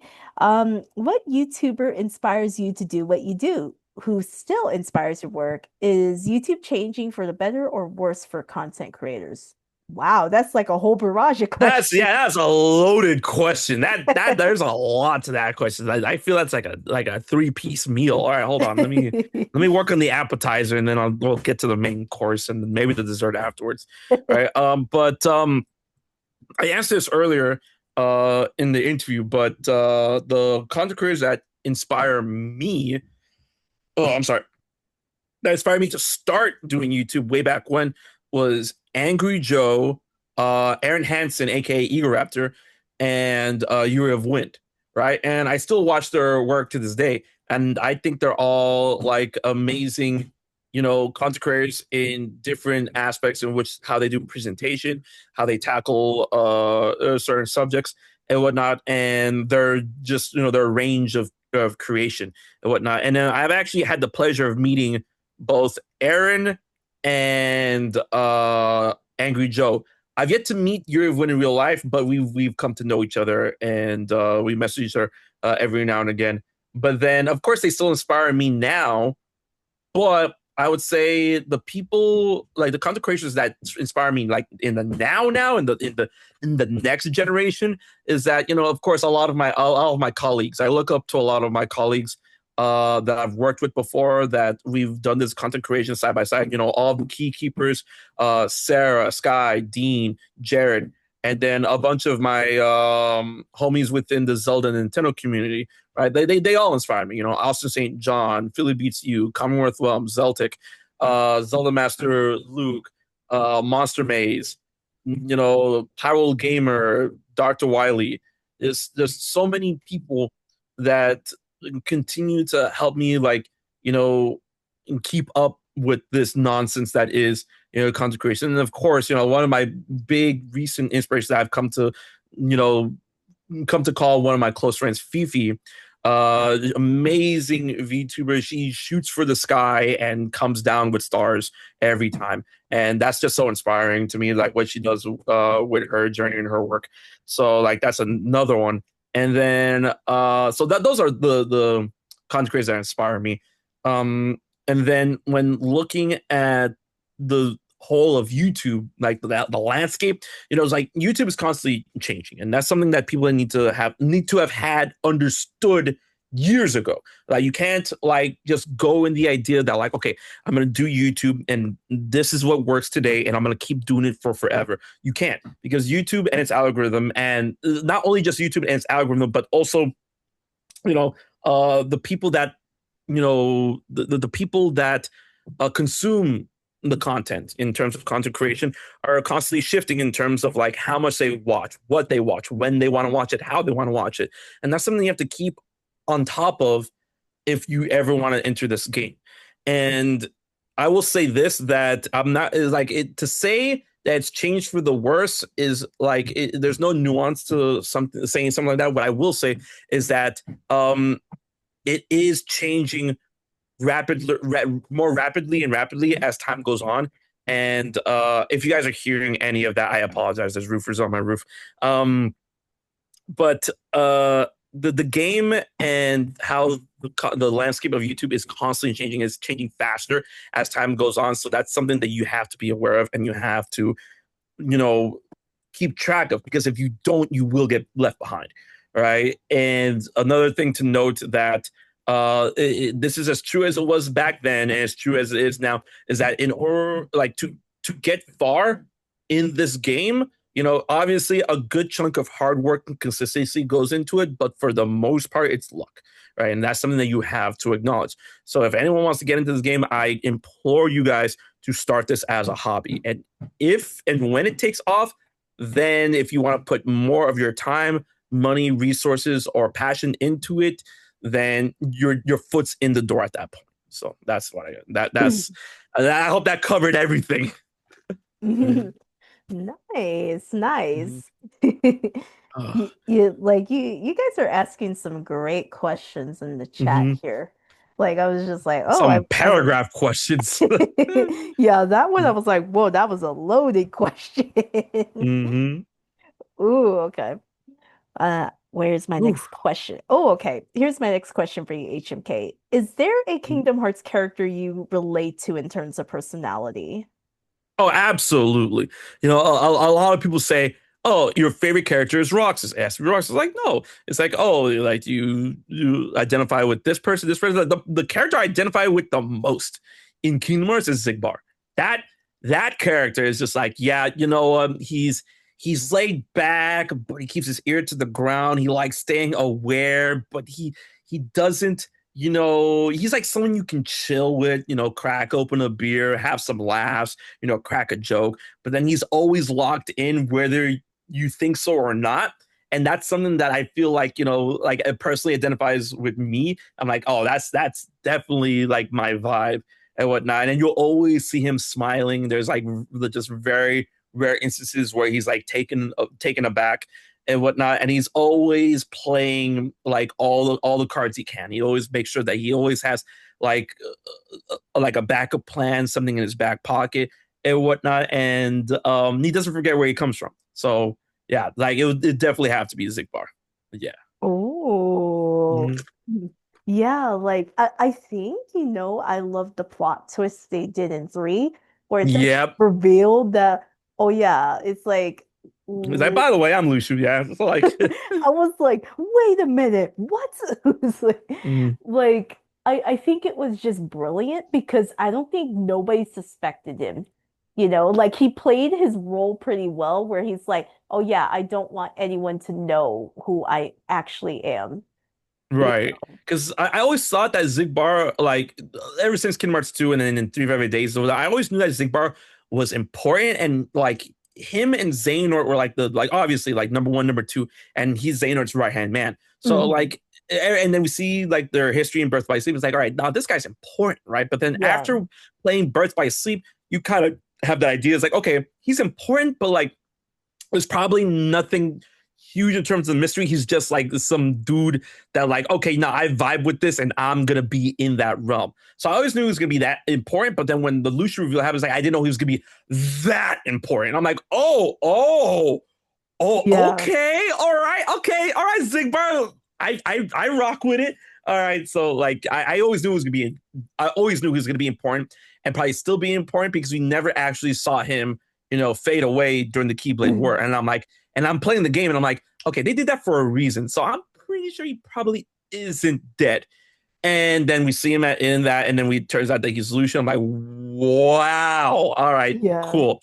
So like, it was very pleasant, and I love Zigbar, and I love the way that James Arnold Patrick, wait, James Arnold Patrick, James Patrick Stewart, yeah, James Patrick Stewart, portrays him, and I can't wait to see more of him. So I'm really happy that he's sticking around.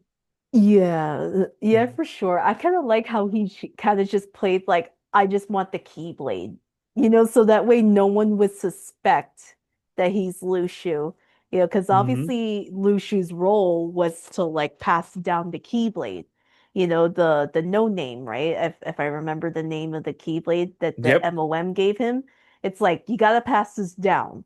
And then all he had to do was just observe. So, and I think it was pretty brilliant of Zigbar, where he's like, I got to be close to this guy so I can like observe him.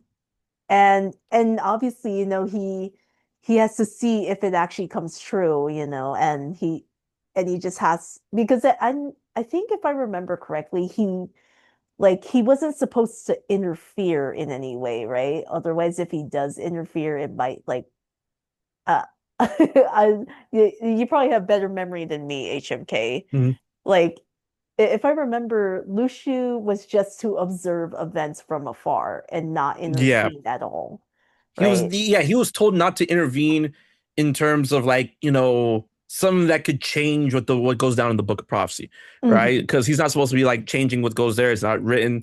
It's already written, and not to make any temporal paradoxes, right? So as long as he didn't have, I want to assume that as long as he didn't have the no name in his hands, like as long as he just like just let it ride and just kept watching from a distance, he's like, okay, I'm good, I'm good. And then Xander comes along and says, all right, this is the person I was waiting for, easy.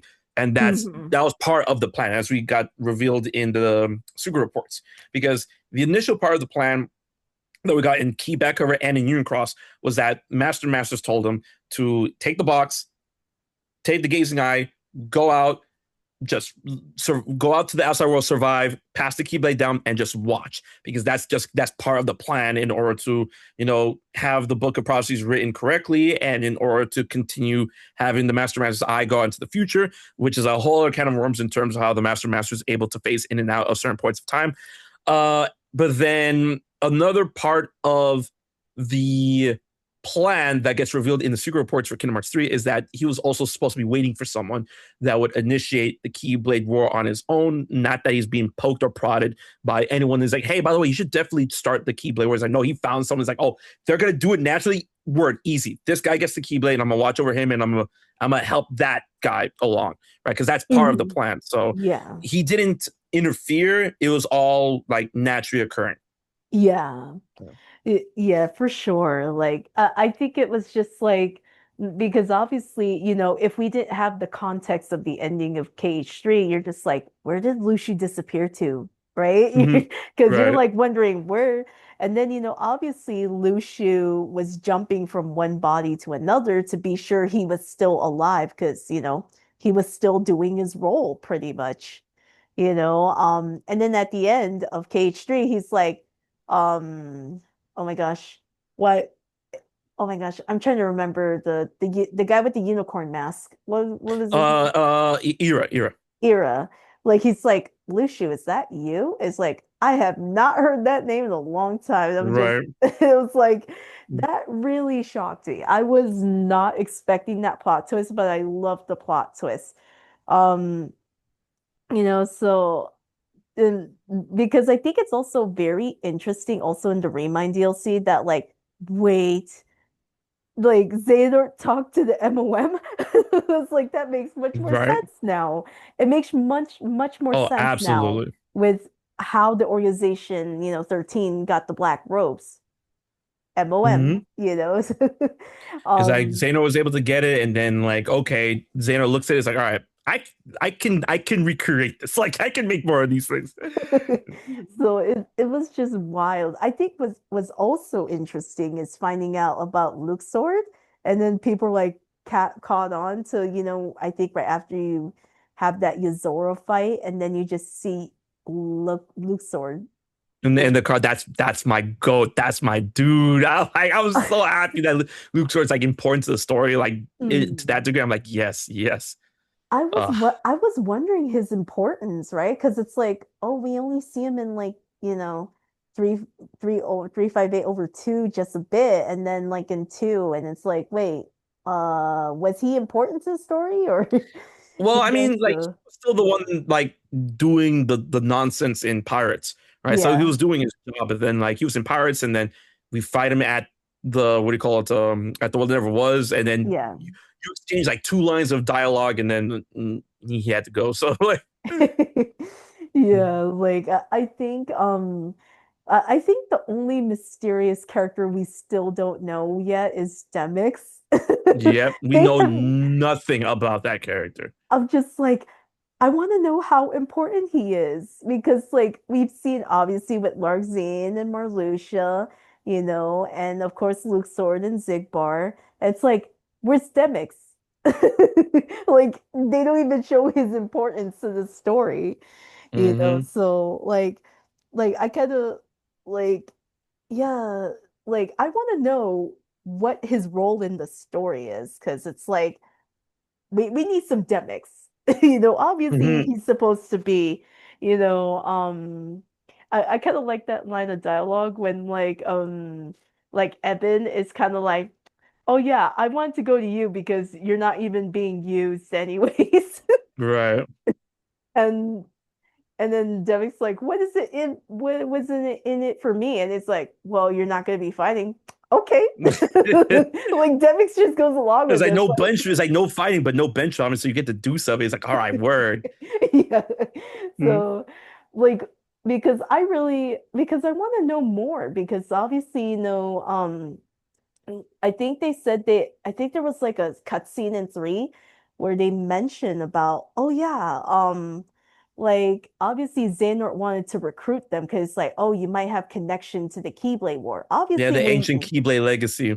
Yeah, And we still obviously. don't know what that means. We kind of have an idea of the context it could mean for Marluxia and Larxene, because it turns Mhm. out they were from Union Cross as Lorium and Elena, right? Yeah. But then when it comes to Demix and Luxor, that because before we found out what we did about Luxor, because this cutscene obviously came out before Rimon came out, and then Demix is still in the wind, so Mhm. like we kind of had the assumptions like, oh, we'll eventually see Luxor and Demix in Union Cross, and we never did.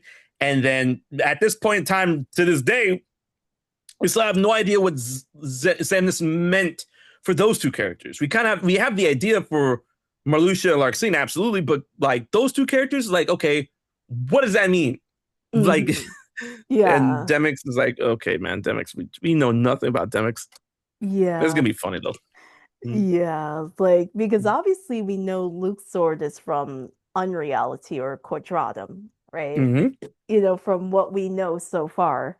And it's like, okay, where does Demix fall into this story? Like, Exactly. it's like, come on, Square, throw us a bone. It's like you gave all the other characters some important role, and then Demix is just like, yeah, he's just like on the bench, and it's like, what? Oh, I was like, what's his importance to the story? I feel it will come. Like it's gonna be big and it will come, but we just have to wait. I guess we have to wait for Kingdom Hearts 4.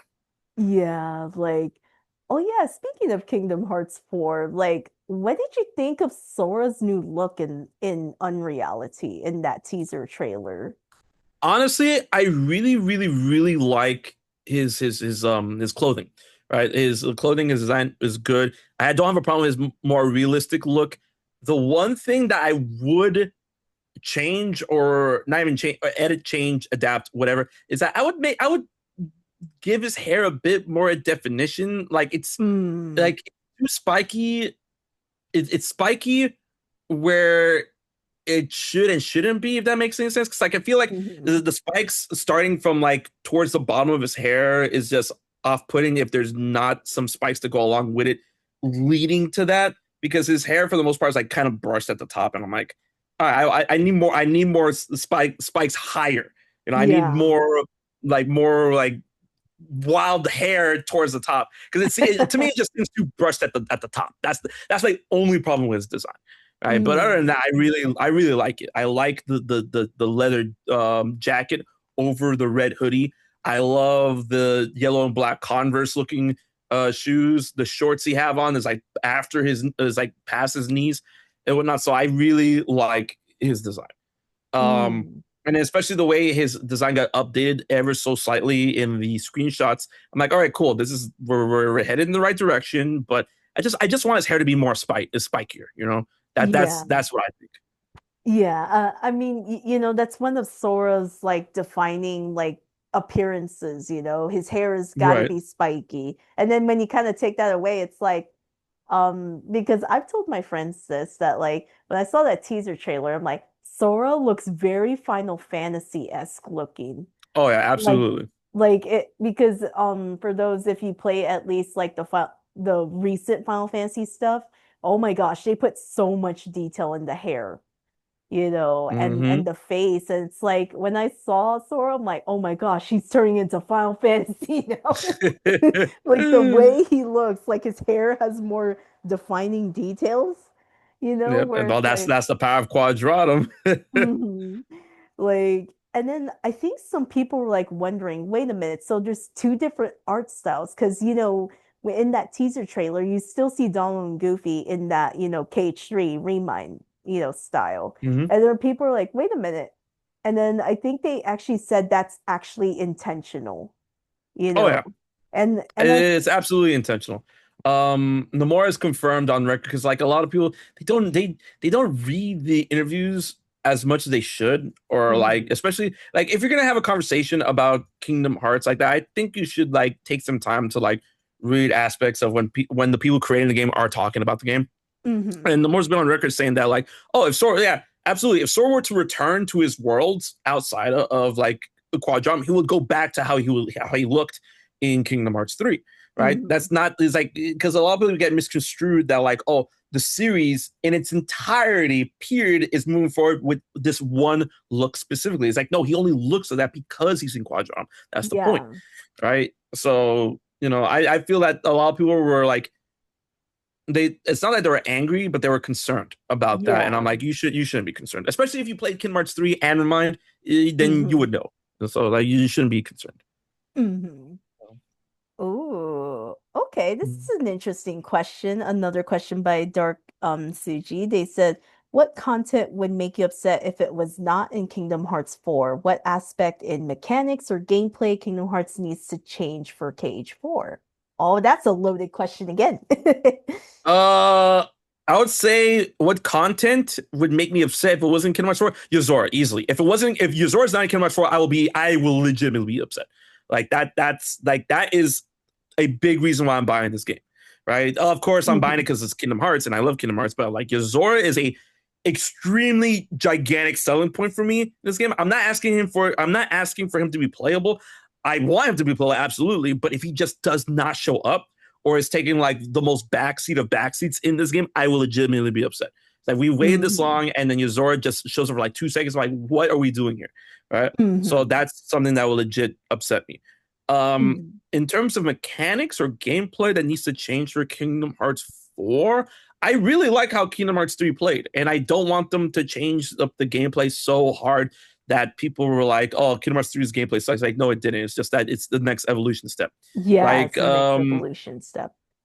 we saw that in the trailer. Sora uses something very close to air stepping that we saw in Kingdom Hearts 3, and that's a mechanic Yeah. I don't ever want to see gone ever. Yeah. Like if you're gonna make more Kingdom Hearts games, air stepping needs to stay in this game, right? Hmm. If you want to tweak it, be my guest, right? Because that's what we saw with the chain mechanic that we saw Yeah. in the trailer. Um, Mechanics or gameplay that Kingdom Hearts needs to change for Kingdom Hearts. I would say like, okay, if we're gonna bring back Keyblade switching, I've said this many times on my streams. If we're gonna keep Keyblade switching, or like the sword can have up to 3 Keyblades at once. If we're gonna keep that, make Keyblade switching more. What do you call it? More liberating, make it more quicker, make it more viable. Like take a page out of Devil May Cry, right? Yeah. Because or Devil May Cry, or even like another Square Enix game, Final Fantasy 16. Like the way Hmm. that Clive could switch between icon powers was like very Hmm. seamless on the fly. In Kingdom Hmm. Hearts 3, it was very like, mods help it out in the PC version. But Yeah. if you don't mod the game, switching between your keyblades mid combo was very cumbersome, right? Hmm. It seemed like Yeah. they only had the intent to like, oh, you're gonna switch this when you're either out of combat or you're standing still. I'm like, Yeah. no, like make it more seamless, and then we've got a ball game. We absolutely have a ball game. So that's one aspect I would like them to change or adapt. Yeah. Yeah. Yeah, definitely like the Keyblade switching because it's like Square has shown in other games that they have the capability to do that, you Mm-hmm. know? So it's kind of like apply that to, switching Keyblades in and out. Like you said, yeah, because I don't want to be doing that when there's no battle, because when you're fighting, you don't have access to the menu, to Right. change your keyblade. So it's like, come on, Square. It's like Mm-hmm. you have the capability, like you said, you mentioned in Final Fantasy 16 with Clive, he's able to switch between the icon powers like very easily and Yep. seamlessly without no issue, without having to go to the menu and say, oh, I better go change this, So, um, but yeah, uh, I would say for me, like I would like for them to change the button for the attraction thing, please, because that was annoying in three. Mm. If you Wait. So which button? the ride attractions when you can summon the rides. Oh, okay. Yeah. Triangle. Yeah. Mm-hmm. Yeah, because like that's the same button to open treasure chests, and I Yeah, kept I just having that I issue. feel that. I turn that stuff off. I I just like after the critical mode patch came out for Kingdom Hearts 3, and then they gave us an ability that like, oh, critical converter, which, oh, you can turn off attractions, but then you get this instead. I'm like, oh, easily I turn it off. It Yeah. was just Yeah, it was very in the way, and I get that yeah. so much. There are times where like, okay, I'm trying to open a chest, and then Sora's like, nah, we're going to Disneyland. I'm like, oh, okay, yeah, Yeah, because in the base game, if you just played the base game and not the DLC, with the added yeah, critical thing, you're like, oh, I wish I could turn this thing off. yeah, Like it was annoying because you're kind of like, okay, it's like, oh yeah, I gotta go collect the chest, right? If you want to 100%, if you're one of those types of people that want to 100% a game, be my guest. Oh, but before back in the day, before we even got the DLC, they're like, nope, that yeah, ride thing is getting in the way. yep. So I kind of feel like I wish it was like a different button at least. So that way it doesn't interfere, when you're trying to open a chest, because it did get annoying a lot. And I'm like, it's like, Mhm. so I think that's something they need to change, but I really love the way Sora is in Cage 3. Like he's a lot faster. Like when Oh you yeah. when you compared the numbered titles, Sora was obviously slow because he had those big clown shoes, in the first game, right? That's why he couldn't really run fast. Two, a little bit better, but his shoes were like, still a little bit too big, just a little bit. But then in three, he's just like, I'm just sprinting. And I'm like, whoa. I was like, when did you get so fast? Yeah, he just took it up to 11, and I'm there for that kind of speed. Like, and I actually love the gliding in three. So much easier to like do. Um, because when you compare three and the first game in terms of gliding, oh my gosh, the gliding's so much better in three. Oh Um, yeah. like, because I remember when I played the first game, I was just like, oh, like, why is the gliding like a little bit like, when you compare the animation, like the animation seems it's obviously better in three with the gliding, and I'm like, oh my gosh, I could glide for longer than than the first game. So I was like, oh, this is good. Oh, that was definitely a bit cumbersome. Because I like the credit I give to them is this: it was Kingdom Hearts 1, so I mean, hmm they were still figuring stuff out. Yeah, yeah, absolutely. Oh my gosh. Okay. So this person I see in the chat literally will Bill 1998 says, "What is your favorite type of waifus?" I don't know. Is this another Oh, troll? what? Is this another Nah, Will troll? believe someone from my chat, but I mean, like, I can't be describing a wife. I got rules I gotta follow, man. I can't be saying descriptions like that on this stream. I'll tell you Yeah. later. Yeah. Ooh, okay. Okay, here's my next question for you. What do you enjoy most about the Kingdom Hearts series as a whole? Is it like the story, the character interactions, where the story is going? Yeah, pretty much what I mentioned. It's a lot of avenues, right? It's all over the place, and that's I feel that that's kind of the answer to the question, right? It's not something I can't really choose something specifically for Kingdom Hearts because, like, for Kingdom Hearts, there are so many aspects of the series that I love that works together in such an amazing and you know I would say like I wouldn't have expected it. Unexpected. Yeah, there you go. It's such an amazing yet unexpected way how amazing this game runs. The characters, the way they're designed, the way that they're portrayed, their interactions, and that's just characters. That's just an aspect of presentation. The music is insane. It's amazing. Yoko Shimura is the best at what she does. Right, she is Mhm. literally the goddess of video game music. Right. Mhm. I really like the writing. Nomura is really good at writing these characters in a pseudo shonen esque setting, and even like aspects of God, I forgot. I'm forgetting the genre that Sailor Moon would fall under. Um, Magical Girl? Not Magic Girl. It's not genre. I'm sorry, demographic. That's what I was Oh, looking for. demographic. Yeah, but aspects from that demographic within that of Kingdom Hearts, a lot of people try to sandbag his way of writing. Kingdom Hearts, but I adore it. I think it's really good. He's not afraid to get zany. He's not afraid to go in various wild ways in terms of the lore and respecting people's intelligence when they consume said lore. And the art style is amazing. The right amount of colors. I keep saying that the way that Kingdom Hearts is presented is like goofy, edgy, right? It Yeah, has the right goofy, amount of edgy, yeah. goofiness. It has the right amount of edginess, and that's just right up my alley, right? Hmm. And then all of that, all of that tied together in a bow with what is the most important thing of a video game, which I feel shouldn't be debated, and it's the gameplay. Kingdom Hearts has Hmm. amazing gameplay, right? It's just like it's the epitome of enjoyable, frantic yet concise, controlled action RPG, right? A lot of people think that from the outside looking in, they look at it and think it's like oh, it's random nonsense, especially when you're fighting grunt characters like Heartless or Nobodies or whatnot. But then like the game really shines in terms of the one-on-one boss battles, the grand stages that get set up in terms of fighting certain bosses where it be Heartless or humanoid, like not just Heartless, because I mean there's obviously Nobodies in numbers, but a monstrous like bosses versus humanoid bosses. A lot of them are crafted so well that a lot of people really don't acknowledge this, but a lot of people within the FGC, the fighting game community, loves Kingdom Hearts specifically for its gameplay.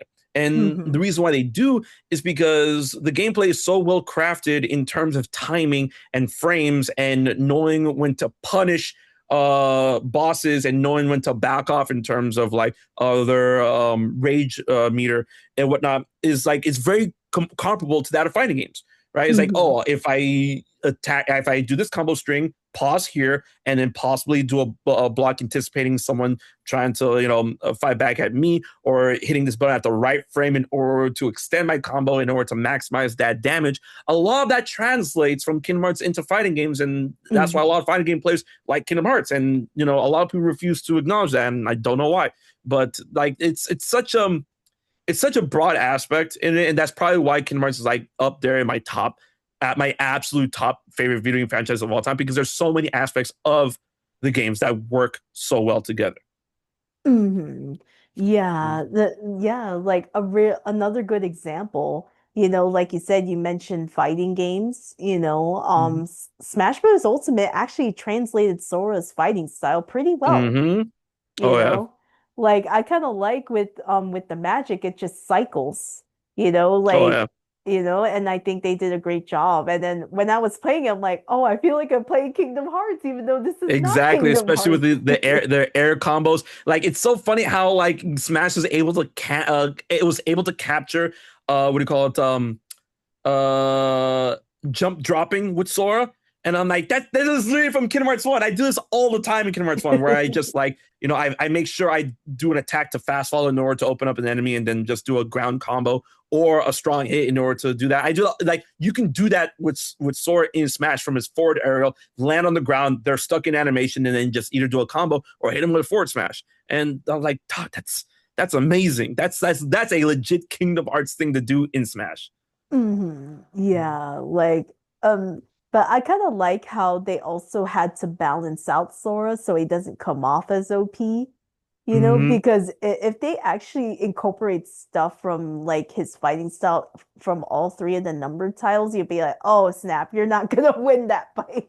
Like, so they had to like balance him out and actually make him easy to launch, because Mm-hmm. Sora's actually light. And I'm like, Oh yeah, he's really light in the game.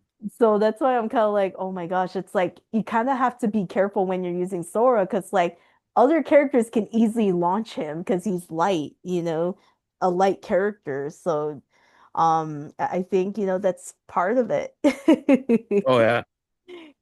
So that's why I think that's good. They actually try to balance him and not make him too OP, for that. So they had to like balance that out. And like I said, it felt like I was just playing a Kingdom Hearts game, even though we're playing a fighting game. Oh yeah. Um, ooh, ooh. Oh, okay. So this is another interesting question. Another question from Dark Suji. They said, do we need another Recom-esque game soon? I don't mean a middle game, I mean bring back the card game in game form. Oh, I'm good. No, I am good. No, like Rechain Memories, like Chain of Memories, or like Chain of Memories or Rechain Memories. It explored what it did, and it was fun. And I would play it again. Absolutely. Do I want another game like that? No. They tried to bring back the whole card thing again in Dark Road, and that tested a bit of my patience. But I'm good. Like it's funny because like Kingdom Hearts has messed around with card based mechanics.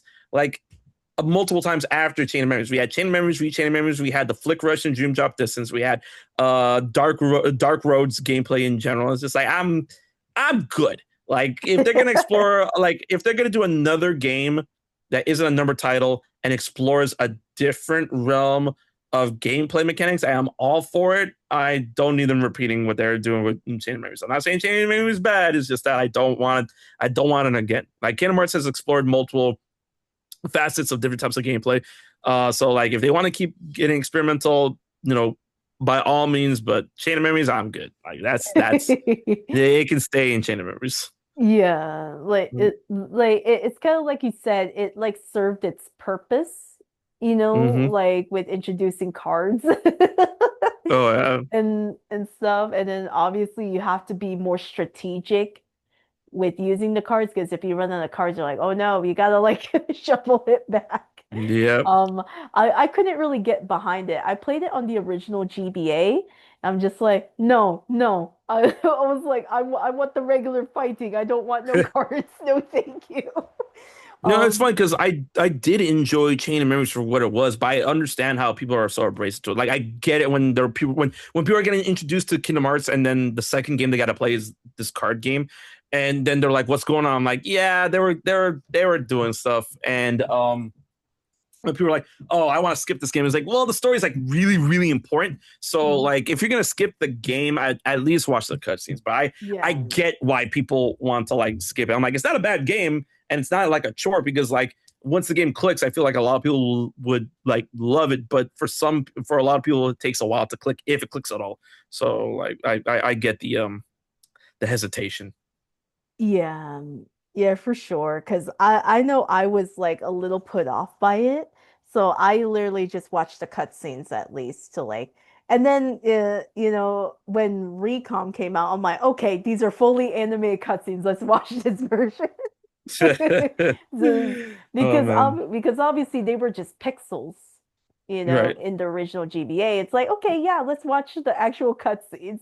And it kind of felt funny though, because like obviously Haley Joel Osment's voice like changed. Yep. So it's like he went from really sounding like very Because different in one. his voice finally broke. So yeah. And then it's like, oh my gosh. It's like, oh my gosh, his voice changed in Recon. And it's like, okay, like it's just funny because like I'm hearing KH2 Sora now. Even though he's not 15 yet in Chain of Memories. So Yep. I think it was just I think like you said, the like Chain of Memories and 358 over 2 days kind of connects with each other. Oh Um yeah. Absolutely. because obviously 358 over 2 it's like, oh yeah, let's acknowledge that 358 over 2 days kind of takes place within, from this perspective, from Rox's perspective. Obviously he never met Sora until he like approached them and whatever, like I don't know. I like he took Sora, and then of course obviously if you play the final mix version in 2, you like actually fight him um and stuff. But I think, Chain of Memories, obviously they're like, oh yeah, let's we want to control the Keyblade, Keyblade wielder, which is Right. understandable, you Hmm. know. And then they're like, and then probably like you said, like you mentioned earlier, the Organization 13 when they had, when Shion, they're like, oh, since Plan A didn't work, let's just do it through let's do it this plan instead. So um I think, I think they do a pretty good job bridging the stories because I tell my friends, if you're gonna get into Kingdom Hearts, you really need to like, because I asked them, do you want to play it by release date or you want to play it chronologically. They're like, Oh, release no, no, date. no. You always gotta do a release date. You Yeah. gotta do a release date. When I see people that like chronologically, I'm like, no, no, don't do this to yourself. Don't do Yeah. this to yourself. You're gonna end up hating it like people that never played the games hate it. Don't do Mhm. it. You Yeah. gotta do it. You gotta do it chronologically. No, not chronologically. By release date. You gotta do it Yeah. by release date. Yeah. Please.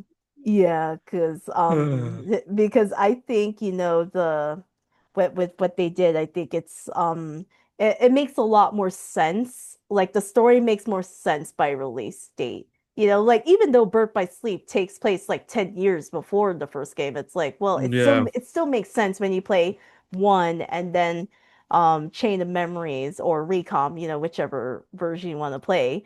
And then you could play two, and then like which one came after two? Was it Birth by Sleep or was it like 358 over two So days? 2 Days came out before, no, it came out after two, and then Coded started, and then Birth by Sleep came out, and then Recoded got compiled, and it came out after Birth by Sleep, and then Dream Drop Distance. Yeah. Okay. Yeah, I just wanted to know the order of the release because I know like I get a little confused of between like Birth by Sleep and 358 over 2 because I know they were like promoting both. I'm like, wait. Yeah. Like I was like, wait, which one am I Yeah, supposed it to was play like at a next? time there all three were being promoted like side by side. Like it was like they got, I think they got revealed at the same time. So Birth by Sleep, 3 Days, and Coded were all being like promoted, like literally like shoulder to shoulder because they're all just like, yeah, check it out, 3 new games. I'm like, damn, we were eating good back then. Yeah. Like, Yeah. Yeah, for sure. Oh. Okay, so wow, Dark Suji is just asking some interesting questions. So they're mm, like with Kingdom Hearts, I don't know what they mean by this, but it says Kingdom Hearts 4 Train will ever get a chance to be Game of the Year, or and it says why are casual always hung up with Kingdom Hearts? Is it too complicated of a story to start? I kind of feel if you do it through chronologically, I would say it's yeah, very complicated to understand, you know. because it's a form of media that's meant to be consumed in order of release, because the context that you learn from the previous release gets talked about in the next game. That's kind of like how Star Wars runs, Yeah. right? So like you're like people say that like, oh, if you're gonna watch Star Wars, start with episode 1, 2, and 3. It's like, no, you gotta start with 4, 5, and 6, because 4, 5, and 6 establishes context that is explored in 1, 2, and 3 that you're not gonna Hmm. know what they're talking about if you didn't Yeah. know this already, right? That's the Yeah. same thing with Kingdom Hearts.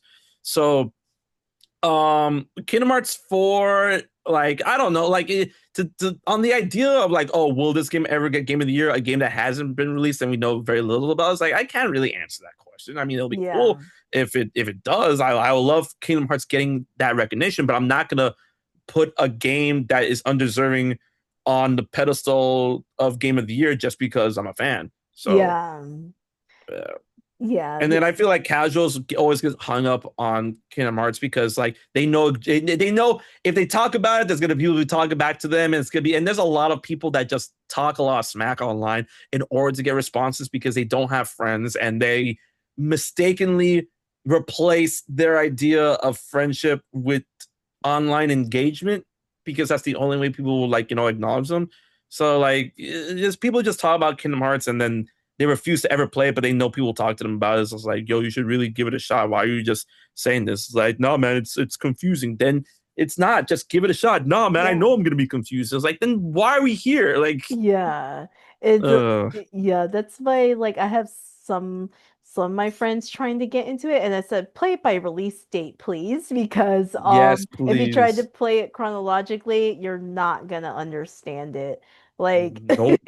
because lots of my friends tell me Sonic lore is hard to understand. You think that's hard to understand? Try playing Kingdom Hearts chronologically. You're Yeah, not. Sonic lore is just is very all over the place. I Yeah. remember when there was a time where Sonic lore was kind of consistent, and then that Hmm. kind of all like got thrown out the window after '06 came out. Hmm. And then it's just, you can blame '06 for that because I mean '06 is '06 is '06.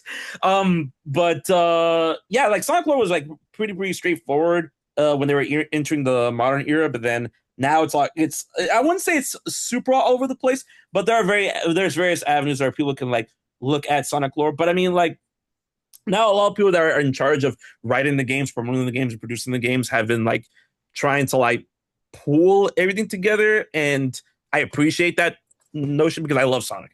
So like when they're doing that kind of stuff, I'm like, I appreciate it. I appreciate it. But like with Kingdom Hearts, it's a different beast, right? Because Yeah. I'm not saying that Sonic lore isn't complicated because it is, right? But there's different ways of complexities when it comes to certain video game franchises and their lore, right? For Kingdom Hearts, the story itself is pretty straightforward. When people Mhm. say like, "Oh, Kingdom Hearts is so confused," like the story, like the core story, isn't complicated. Yeah, the It's core a story boy isn't. from an island that Mhm. happened upon a catastrophe that incorporates the melding of worlds from Final Fantasy and Disney, right? And the core of that struggle is light versus darkness, and those that would exploit that struggle for their own individual gains. And Sora's just finding his place in all that. It's Mhm. not complicated. It's actually a very straightforward as Tale of Souls time story. Where we get Mhm. complicated is when we flesh out all these intricate details within the story.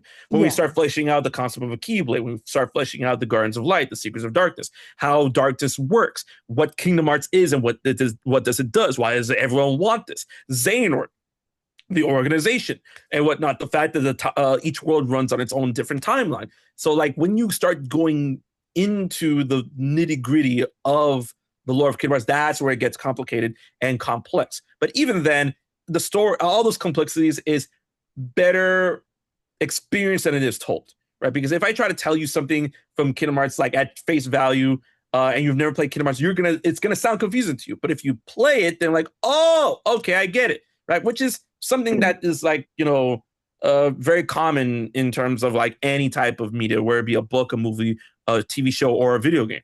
And then Mhm. another video game series that has a ton of lore that gets complicated, but in a different way, is The Legend of Zelda. Mhm. We have the whole thing about the timeline, right? The Zelda timeline still confuses people to this day, and I don't know how, but it does, right? We have like a unified timeline starting with Skyward Sword, then it breaks in Ocarina of Time, in which it goes into three different timelines. And then we have the release of Breath of the Wild and Tears of the Kingdom that somehow exists outside that timeline, and Nintendo refuses to acknowledge where it could possibly. They're just saying, we don't want to be hampered by the timeline, so it's outside that, it's beyond that, blah blah blah. Everything is myth before that. I'm like, okay, got it. And I know why they do that. It's because conversation drives sales, and sales drives revenue, and blah blah blah. And then with Sonic, the way it's complex is because the story, like, so there was a pretty concise story with the original games like Sonic the Hedgehog, Sonic the Hedgehog 2, Sonic the Hedgehog 3, and Knuckles. It was pretty like straightforward. And then we get to the modern era, and in the modern era starts its own type of, not that its own story, but its own perspective on where the Mhm. Sonic lore is, because now we have Sonic in a more modern setting, and then people constantly argue like, is this Earth, is this Mobius, what we're doing here? And then we have Sonic Adventure 2, and then that is a pretty concise story. We have Sonic versus Eggman, and Shadow gets introduced, the whole escapade of the space colony arc, what happened 50 years ago, Joe Robotnik, Maria Robotnik, all that stuff. And then that story continues and spills over into Sonic Heroes, into Mhm. into Sonic Battle, into Mhm. and then it leads into Shadow the Hedgehog, and then all Yeah. that spills into Sonic 06. And then Yeah. Sonic 06 happened, and then Sonic 06 happened, and then Sega was like, okay, let's try new things. And then they Yeah. go in different directions with their games. They create Sonic and the Secret Wings. They create Sonic Unleashed. They create what do you call it, Sonic Colors and whatnot. And then like the main storyline in terms of actually being a line gets blurred at that point. And then Yeah. now we're at the point with Sonic Frontiers, Shadow Generations that are referencing previous games, and now we have people like I forgot his name. Um, the lead writer for a lot of these projects. God, Ian Flynn. Ian Flynn. There you go. Yes, Ian Flynn. We have people like Ian Flynn that's trying to bring all the lore and references together and make it concise and whatnot. And then obviously he's not working alone. He's has multiple people that are now part of the Sonic franchise, part of the Sonic team.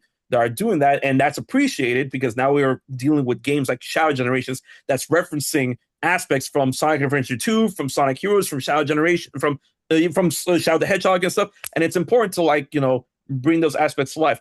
But that's a whole avenue of complexity that's different from how complex Kingdom Hearts story is. So yeah, it's just all different cans of worms. And don't even get me started on Metal Gear Solid.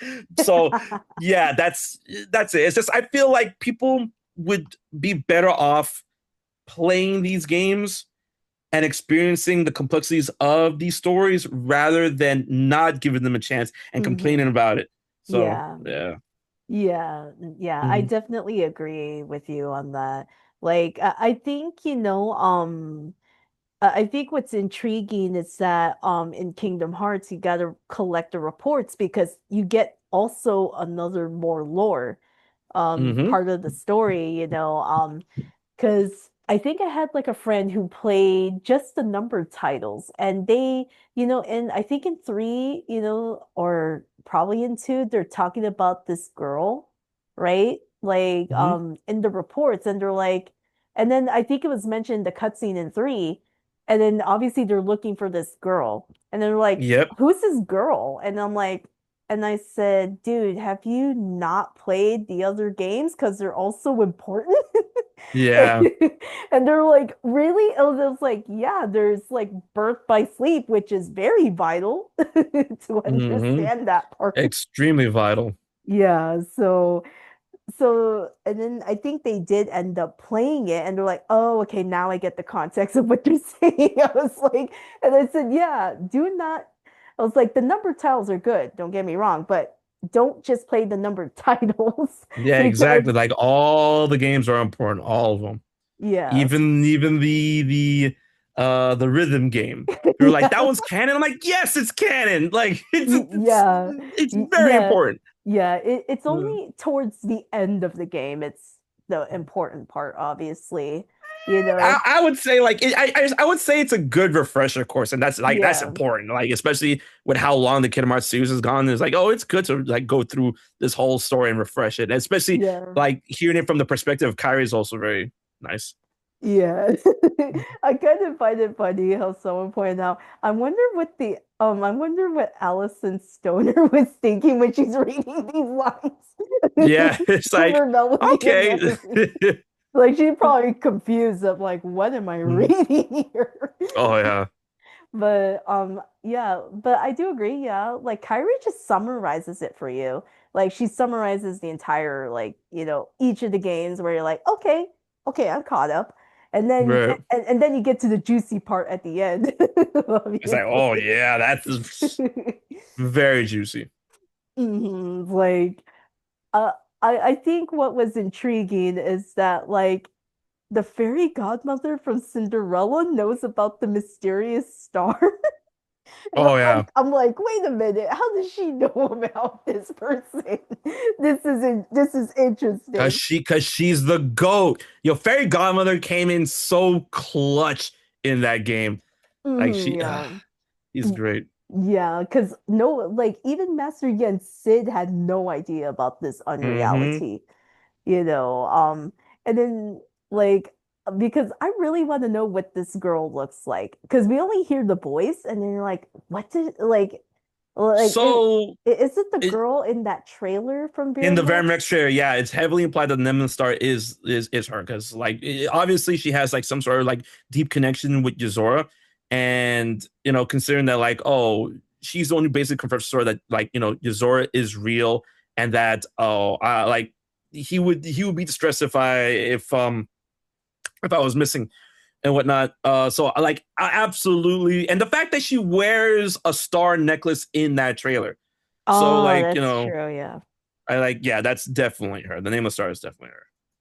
So like I think But then what's it's her name at this point? The yeah, yeah, because obviously they just we're still calling her the nameless star. nameless star, yeah. Mhm.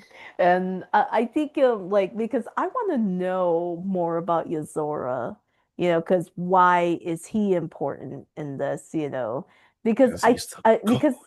because I think his dialogue, I think also confused a lot of people, when he and Sora meet, and he's like, "This is not what I actually look like," and I'm like, Yeah. "Whoa!" I'm like, "Interesting." I was like, "What's this dialogue mean?" And then people are trying to like analyze it. Like, what do you mean by that?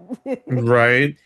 There's so many theories surrounding that, and I honestly the one that I sign off on the most is the idea that I really do believe that Yuzora assumes that Sora sees him differently. But I really Oh, hope okay. that Sora actually does see him for who he is because I love that design of Yuzora. I would hate to see that like changed or go or anything like Yeah. that. But I think that Yuzora assumes that he only sees him as how everyone else sees him, which is not his real look. But then Sora sees him for his real look because like the fact that they fight on Hmm. top of Sora's Station of Awakening that Hmm. becomes the 104 building shows that their hearts are connected in some way, shape, or form. Right. And if Yeah. they are like that, then that means that, oh, Sora definitely sees him how he's being intended. We've seen this concept in 358 Days. So that's Hmm. why I honestly believe that Sora only assumes that, like, oh, I don't look like this. And then that's why Sora's like, wait, what? Are you sure? Like, I'm seeing you. You're right here. Like, this is what you look like. Yeah. So, Yeah. yeah. Because obviously Sora only recognized him because of Virum Rex, from Mm-hmm. Toy Box. And it's like, and then he's like, "How do you know my name, bro?" Like he kind of Right.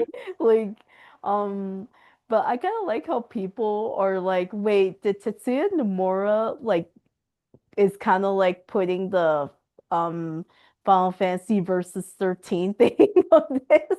That's what Yeah. The people Mora's revenge. because I know fifth that was FF15 was originally supposed to be Me versus 13. Yep. versus 13, and then now it's like, okay, since that didn't happen, we're gonna incorporate it in Kingdom Hearts. And then people are like, I think people are like, oh my gosh, he looks very similar to Noctis. It's like Mm-hmm. I'm like, I don't blame you, people. I don't blame you. Oh, okay. Oh my gosh, Dark Suji is just asking great questions. They Mm-hmm. literally said, "What's your favorite random battle OST?" I guess when you encounter enemies, and what's your favorite boss battle theme? If you were in a video game, I hope I understood that right. Mm-hmm. Uh, Honestly, like when it comes to like there's so many. Like that's such a like when I get questions like this, I'm like, oh, what's your favorite theme from that or this or that? It's hard to answer because like I play so many video games, and there's so many like really good boss like battle encounters. Because I can obviously say Final Fantasy 7, Final Fantasy 7 remake. I could say Hmm. Mario and Luigi Superstar Saga. That battle theme Hmm. is like amazing. Yoko Shimomura made those. Hmm. Bustic on the Beach that you only hear Destiny Islands and Kingdom Hearts 1. I could say Edge of Existence, the Scarlet Oh, Column battle theme, oh which is super yes. good. What else? I could also say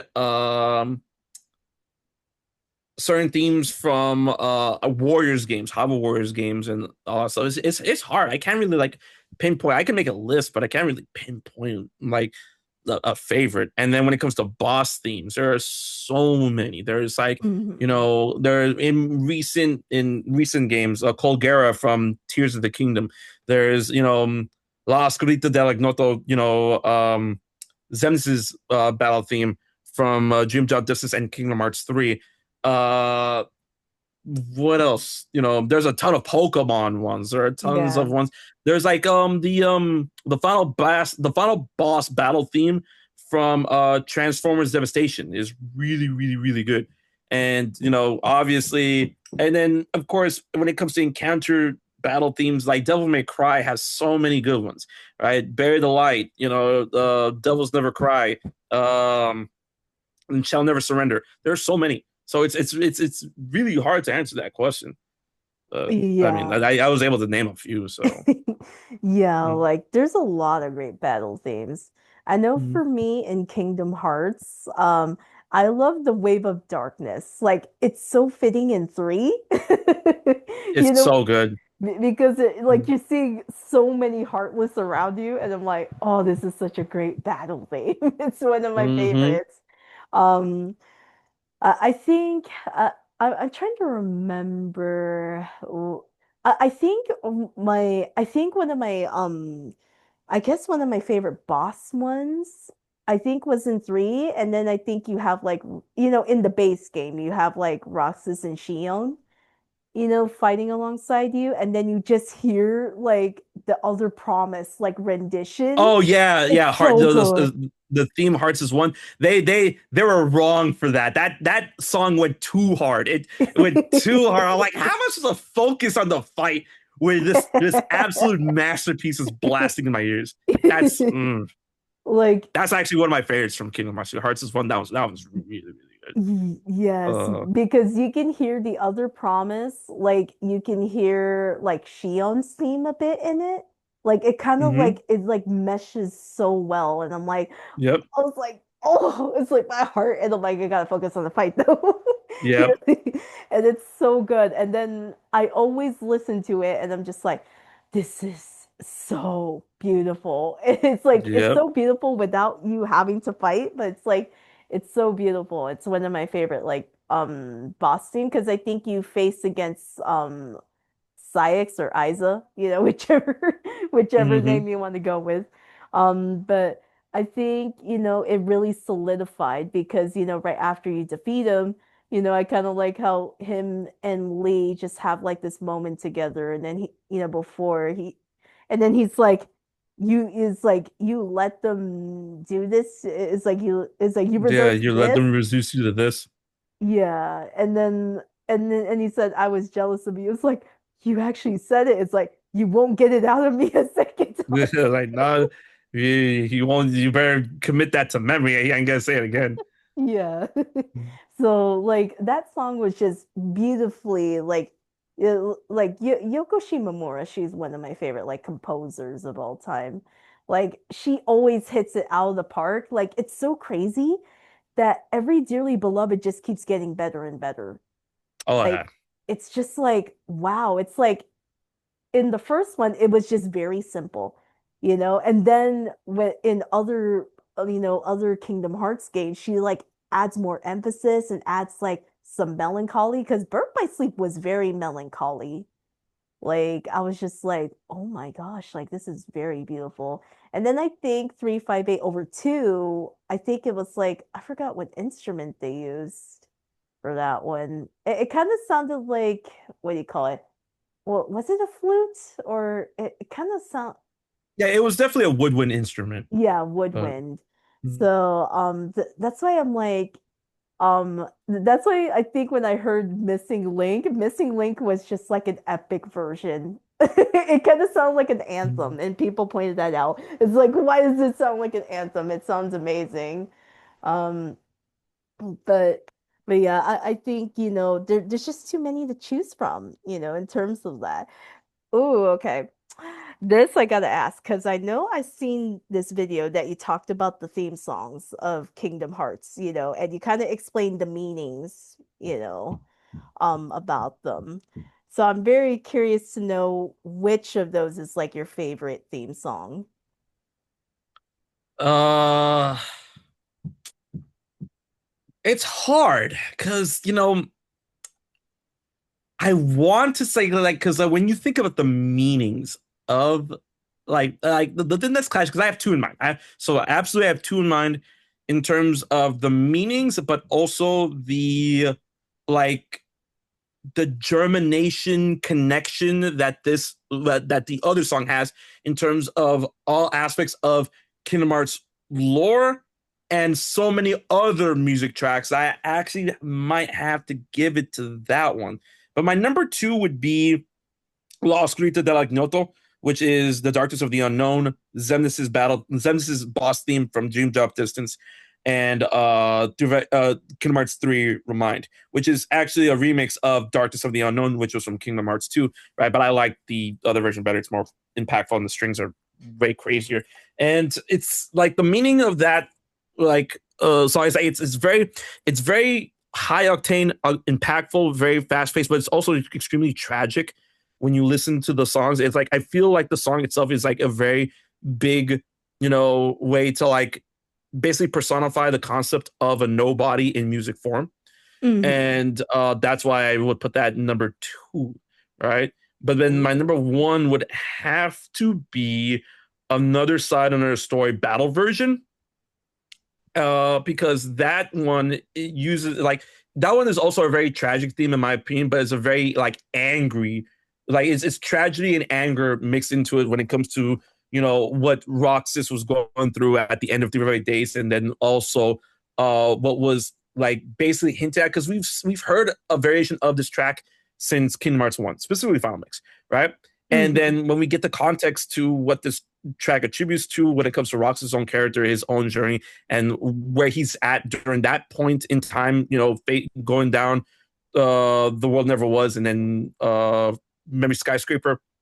I felt that was like a very like beautiful piece, and then the motif in that song. There's a motif in that song called Deep Dive, right? And Mhm. Deep Dive exists in so many other Kingdom Hearts songs and cutscenes and music things. It's almost everywhere, right? Mhm. And I feel that because of that, because that song, because obviously I just said it's like in a lot of other songs, but I feel like that song like utilizes it to the best degree, to the most degree, and especially since that variation of the song existed, a variation of that specific song existed since Kingdom Hearts 1. I feel like it belongs to Another Side, Another Story battle version. And that is just something that I feel like is a piece of music that connects the entire Kingdom Hearts series, and that's why I put it at number one. Ooh, Mm-hmm. nice. Mm-hmm. I am going to end this Q&A on this final question. I'm very curious to know which Kingdom Hearts game is like your favorite. Oh, that's easy. A lot of people are like, "Oh, I gotta think about that." It's like, nah, for me, it's easy. And then I've gotten some flack for this when I say it like this. But I mean, if other people can say this game like that, then I feel that doesn't, negate what I said. So personally, for me, my favorite Kingdom Hearts game is Kingdom Hearts 3 Remind. The entire package of Ooh. Kingdom Hearts 3 with Remind included all that as one singular experience. That's my favorite Kingdom Hearts game. Because a lot of people like to say Kingdom Hearts 2 as their final as the most favorite game. But then I'm like, do you mean Kingdom Hearts 2 vanilla or Final Mix? And if you say Kingdom Hearts 2 Final Mix, that's very valid. That is like the prime version of Kingdom Hearts 2, right? In my opinion, Kingdom Hearts 2 had some issues, but Kingdom Hearts 2 Final Mix is that is Nirvana in a bottle, right? Yeah. And if people can say like, oh, my favorite game is Kingdom Hearts 2 Final Mix, then I should be allowed to say my favorite game is Kingdom Hearts 3 Remind, right? Because Kingdom Yeah. Hearts 2 Final Mix it's an insanely close second, but for me, it's Kingdom Hearts 3 Remind. That's my favorite Kingdom Hearts game. Yeah. Yeah, because obviously, at Mhm. least Kingdom Hearts 3 Remind, they actually explain, what was going on. Mhm.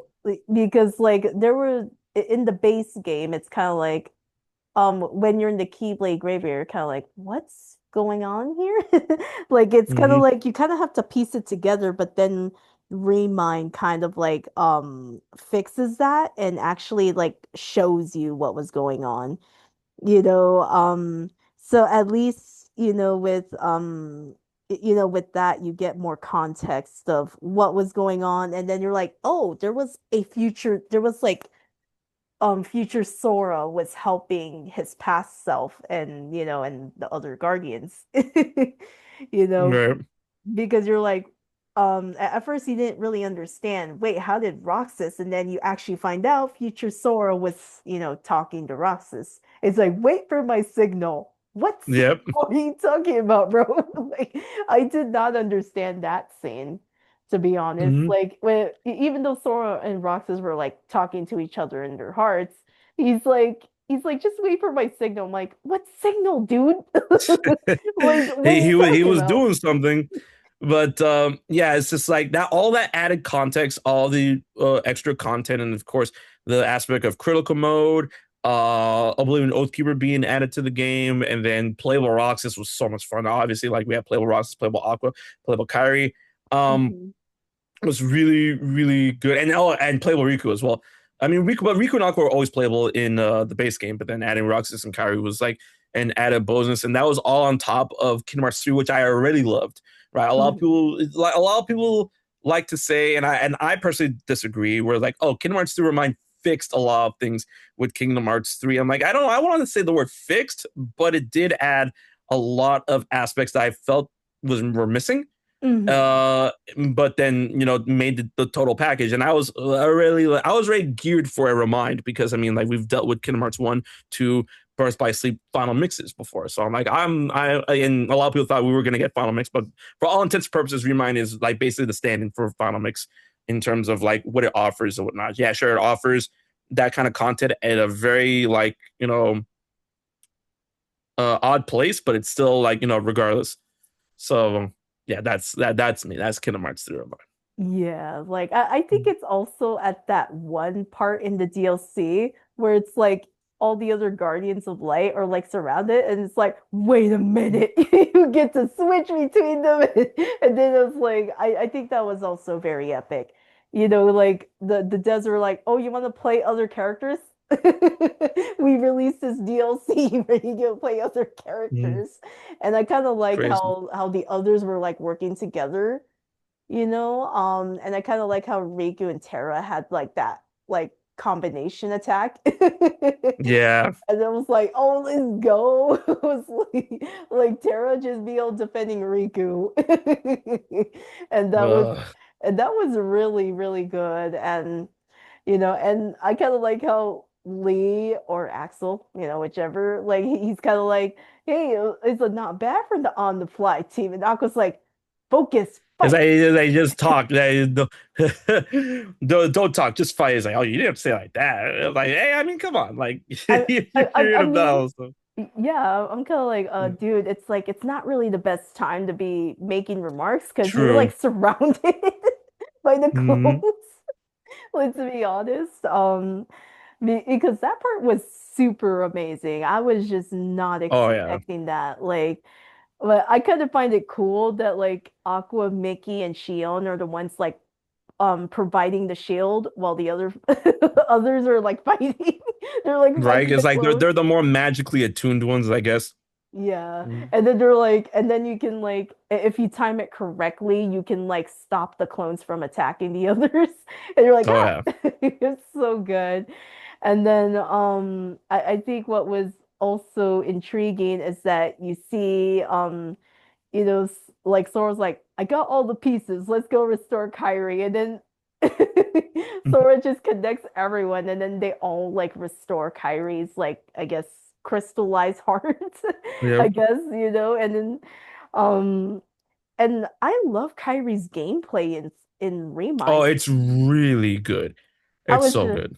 I was just like, whoa. When I saw this, I'm like, girl, you be holding back. Right. I was like, when did you start showing these moves?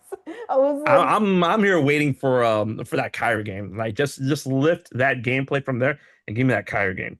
yes, like because I want to see how she gets stronger with Aqua, because obviously in Melody and Memory, she's like, actually, I want to train under her, I'm gonna train with Aqua, yeah. which is actually perfect because they're both magically attuned, you know. Hmm. Because Kyrie, you could tell she's more of a magic user, so that makes a lot of sense why she wants to, train under Aqua, Oh yeah.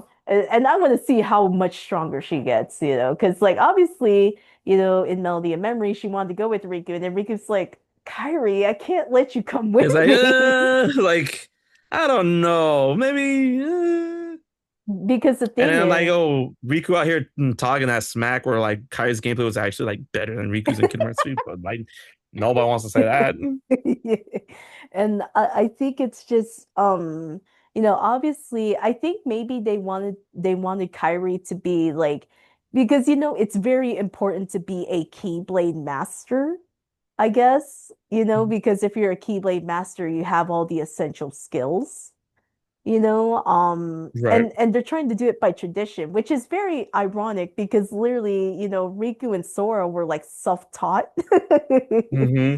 And then meanwhile, Kyrie gets like the actual formal treatment, and Actual training, yeah. yeah, she gets the actual training. So I guess that's why they're like, no, we gotta train her. She can't self-teach herself. We'll just do the formal training. I'm like, why not? Like, she seems to Yeah. be doing fine. Yeah. Mm. So it's like it's because I think it was probably with Riku and Sora, it was like circumstantial, Yeah. So, obviously Yen Sid wasn't in the first game, you know. Hmm. So he couldn't really be there to actually train them. And obviously, it was circumstantial because they got like their world was consumed by darkness. Like I was Hmm. like, that's dark, you know. Yeah. Like you see Riku's like just embracing the darkness, like come with me, right? He's holding out his hand, and Sora's trying to Hmm. reach out to him. And then with Kairi, she just like disappears, when he tries to And like, gone. yeah. So it's like, it was pretty circumstantial that Sora and Riku had to like self-teach themselves, obviously. Oh yeah. So it's kind of like for them, it was more And for them, circumstantial. it was just pretty much sink or swim. So. Yeah, so when you think about it, it's in that sense it was like that. And I think, I felt really bad for Sora in 3 because like everyone kept reminding Sora, you need the power of waking. And Sora's like like they kept Hey, he got it back though. He's like, I yeah. don't I don't think that Sora needs to be a Keyblade master because like he's like running circles around people that are masters and whatnot. He's Yeah. fine. Yeah, so it's kind of it's funny, right? Because it's like Yen Sid is like, I will not call you a master until you have the power of waking. And it's Mhm. like, because I've seen this like Kingdom Hearts 3 in a nutshell. I don't know if you've seen that video, HMK. And then like they're like 2 worlds later, let's go to the realm of darkness. And then like they get a call. Riku and Mickey are in danger. And then Dawn's just quack, quack, quack. It's like we gotta go help them. And Sora's like, dude, seriously? Like that's what I've been Jeez. saying the whole time. So it's like I think, with what they did, so far for Kingdom Hearts, like I'm super excited to see where it goes because I want to see how important, Yuzora is. And I don't know those other 2 guys that was with Yuzora, they're probably important too. We just Oh don't. yeah, his subordinates. Yeah, Magen, Aegis, absolutely. Yeah, because every character has a role to play, Like it's very opposite of Sonic. They only Mhm. focus on Sonic and then sometimes they'll focus on Tails, Amy, and Knuckles and Shadow and Eggman for that most part. But Kingdom Hearts, it's like every character is important in some way in the Oh, story. absolutely. Because even like Nominee, she played a vital role in 3, even though she wasn't on the front lines fighting, but Yep. she actually was able to connect with the lingering will of all things. I'm like, how was she able to do that? But hey, she did something. Oh yeah, that came in clutch. If she didn't do that, then we'd be in a lot of trouble. But she pulled her weight. Yeah. So, but unfortunately, I will have to end this Q&A. It was a lot of fun to do this Q&A with you, HMK. I had a blast. It was a lot of fun for me too. Thank you.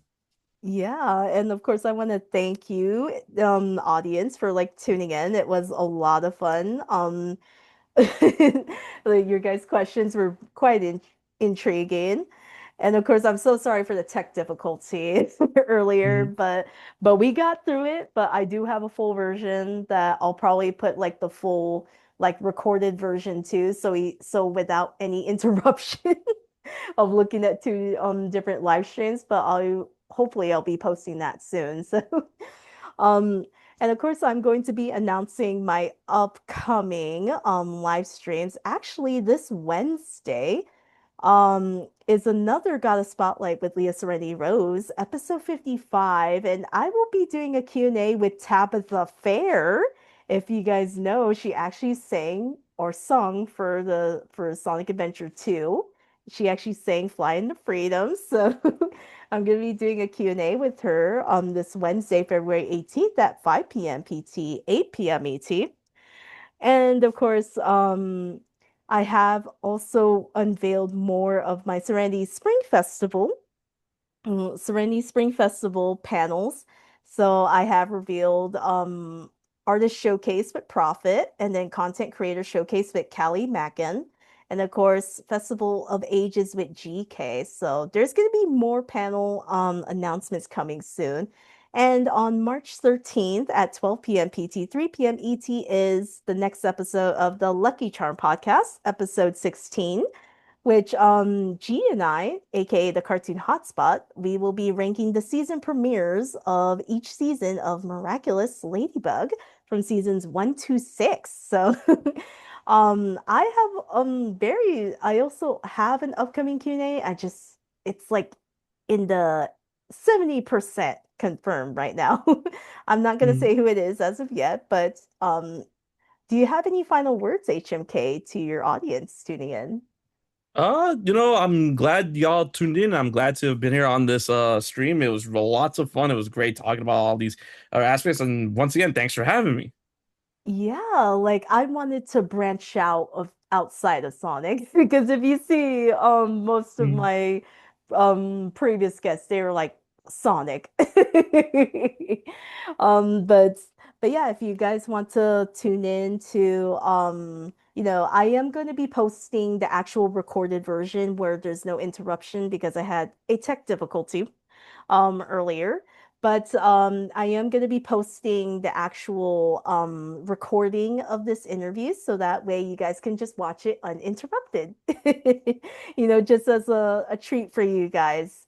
Um, but yeah, don't forget to like, share, subscribe, and turn on that bell notification for upcoming live streams and video content. And you can be sure that I will be doing a review of the next episode of the Sonic Presents The Chaotix Case Files. I've been doing Leah reviews. So I have done episode 0, episode 1, episode 2, and episode 3 reviews on my YouTube channel. So be sure to tune in if you want to look at those videos. But yeah, that's going to be coming up soon because it's going to air tomorrow. And of course, may you all have a wonderful rest of your day or night, time zones, right? This this is Leah signing off. Bye, everyone.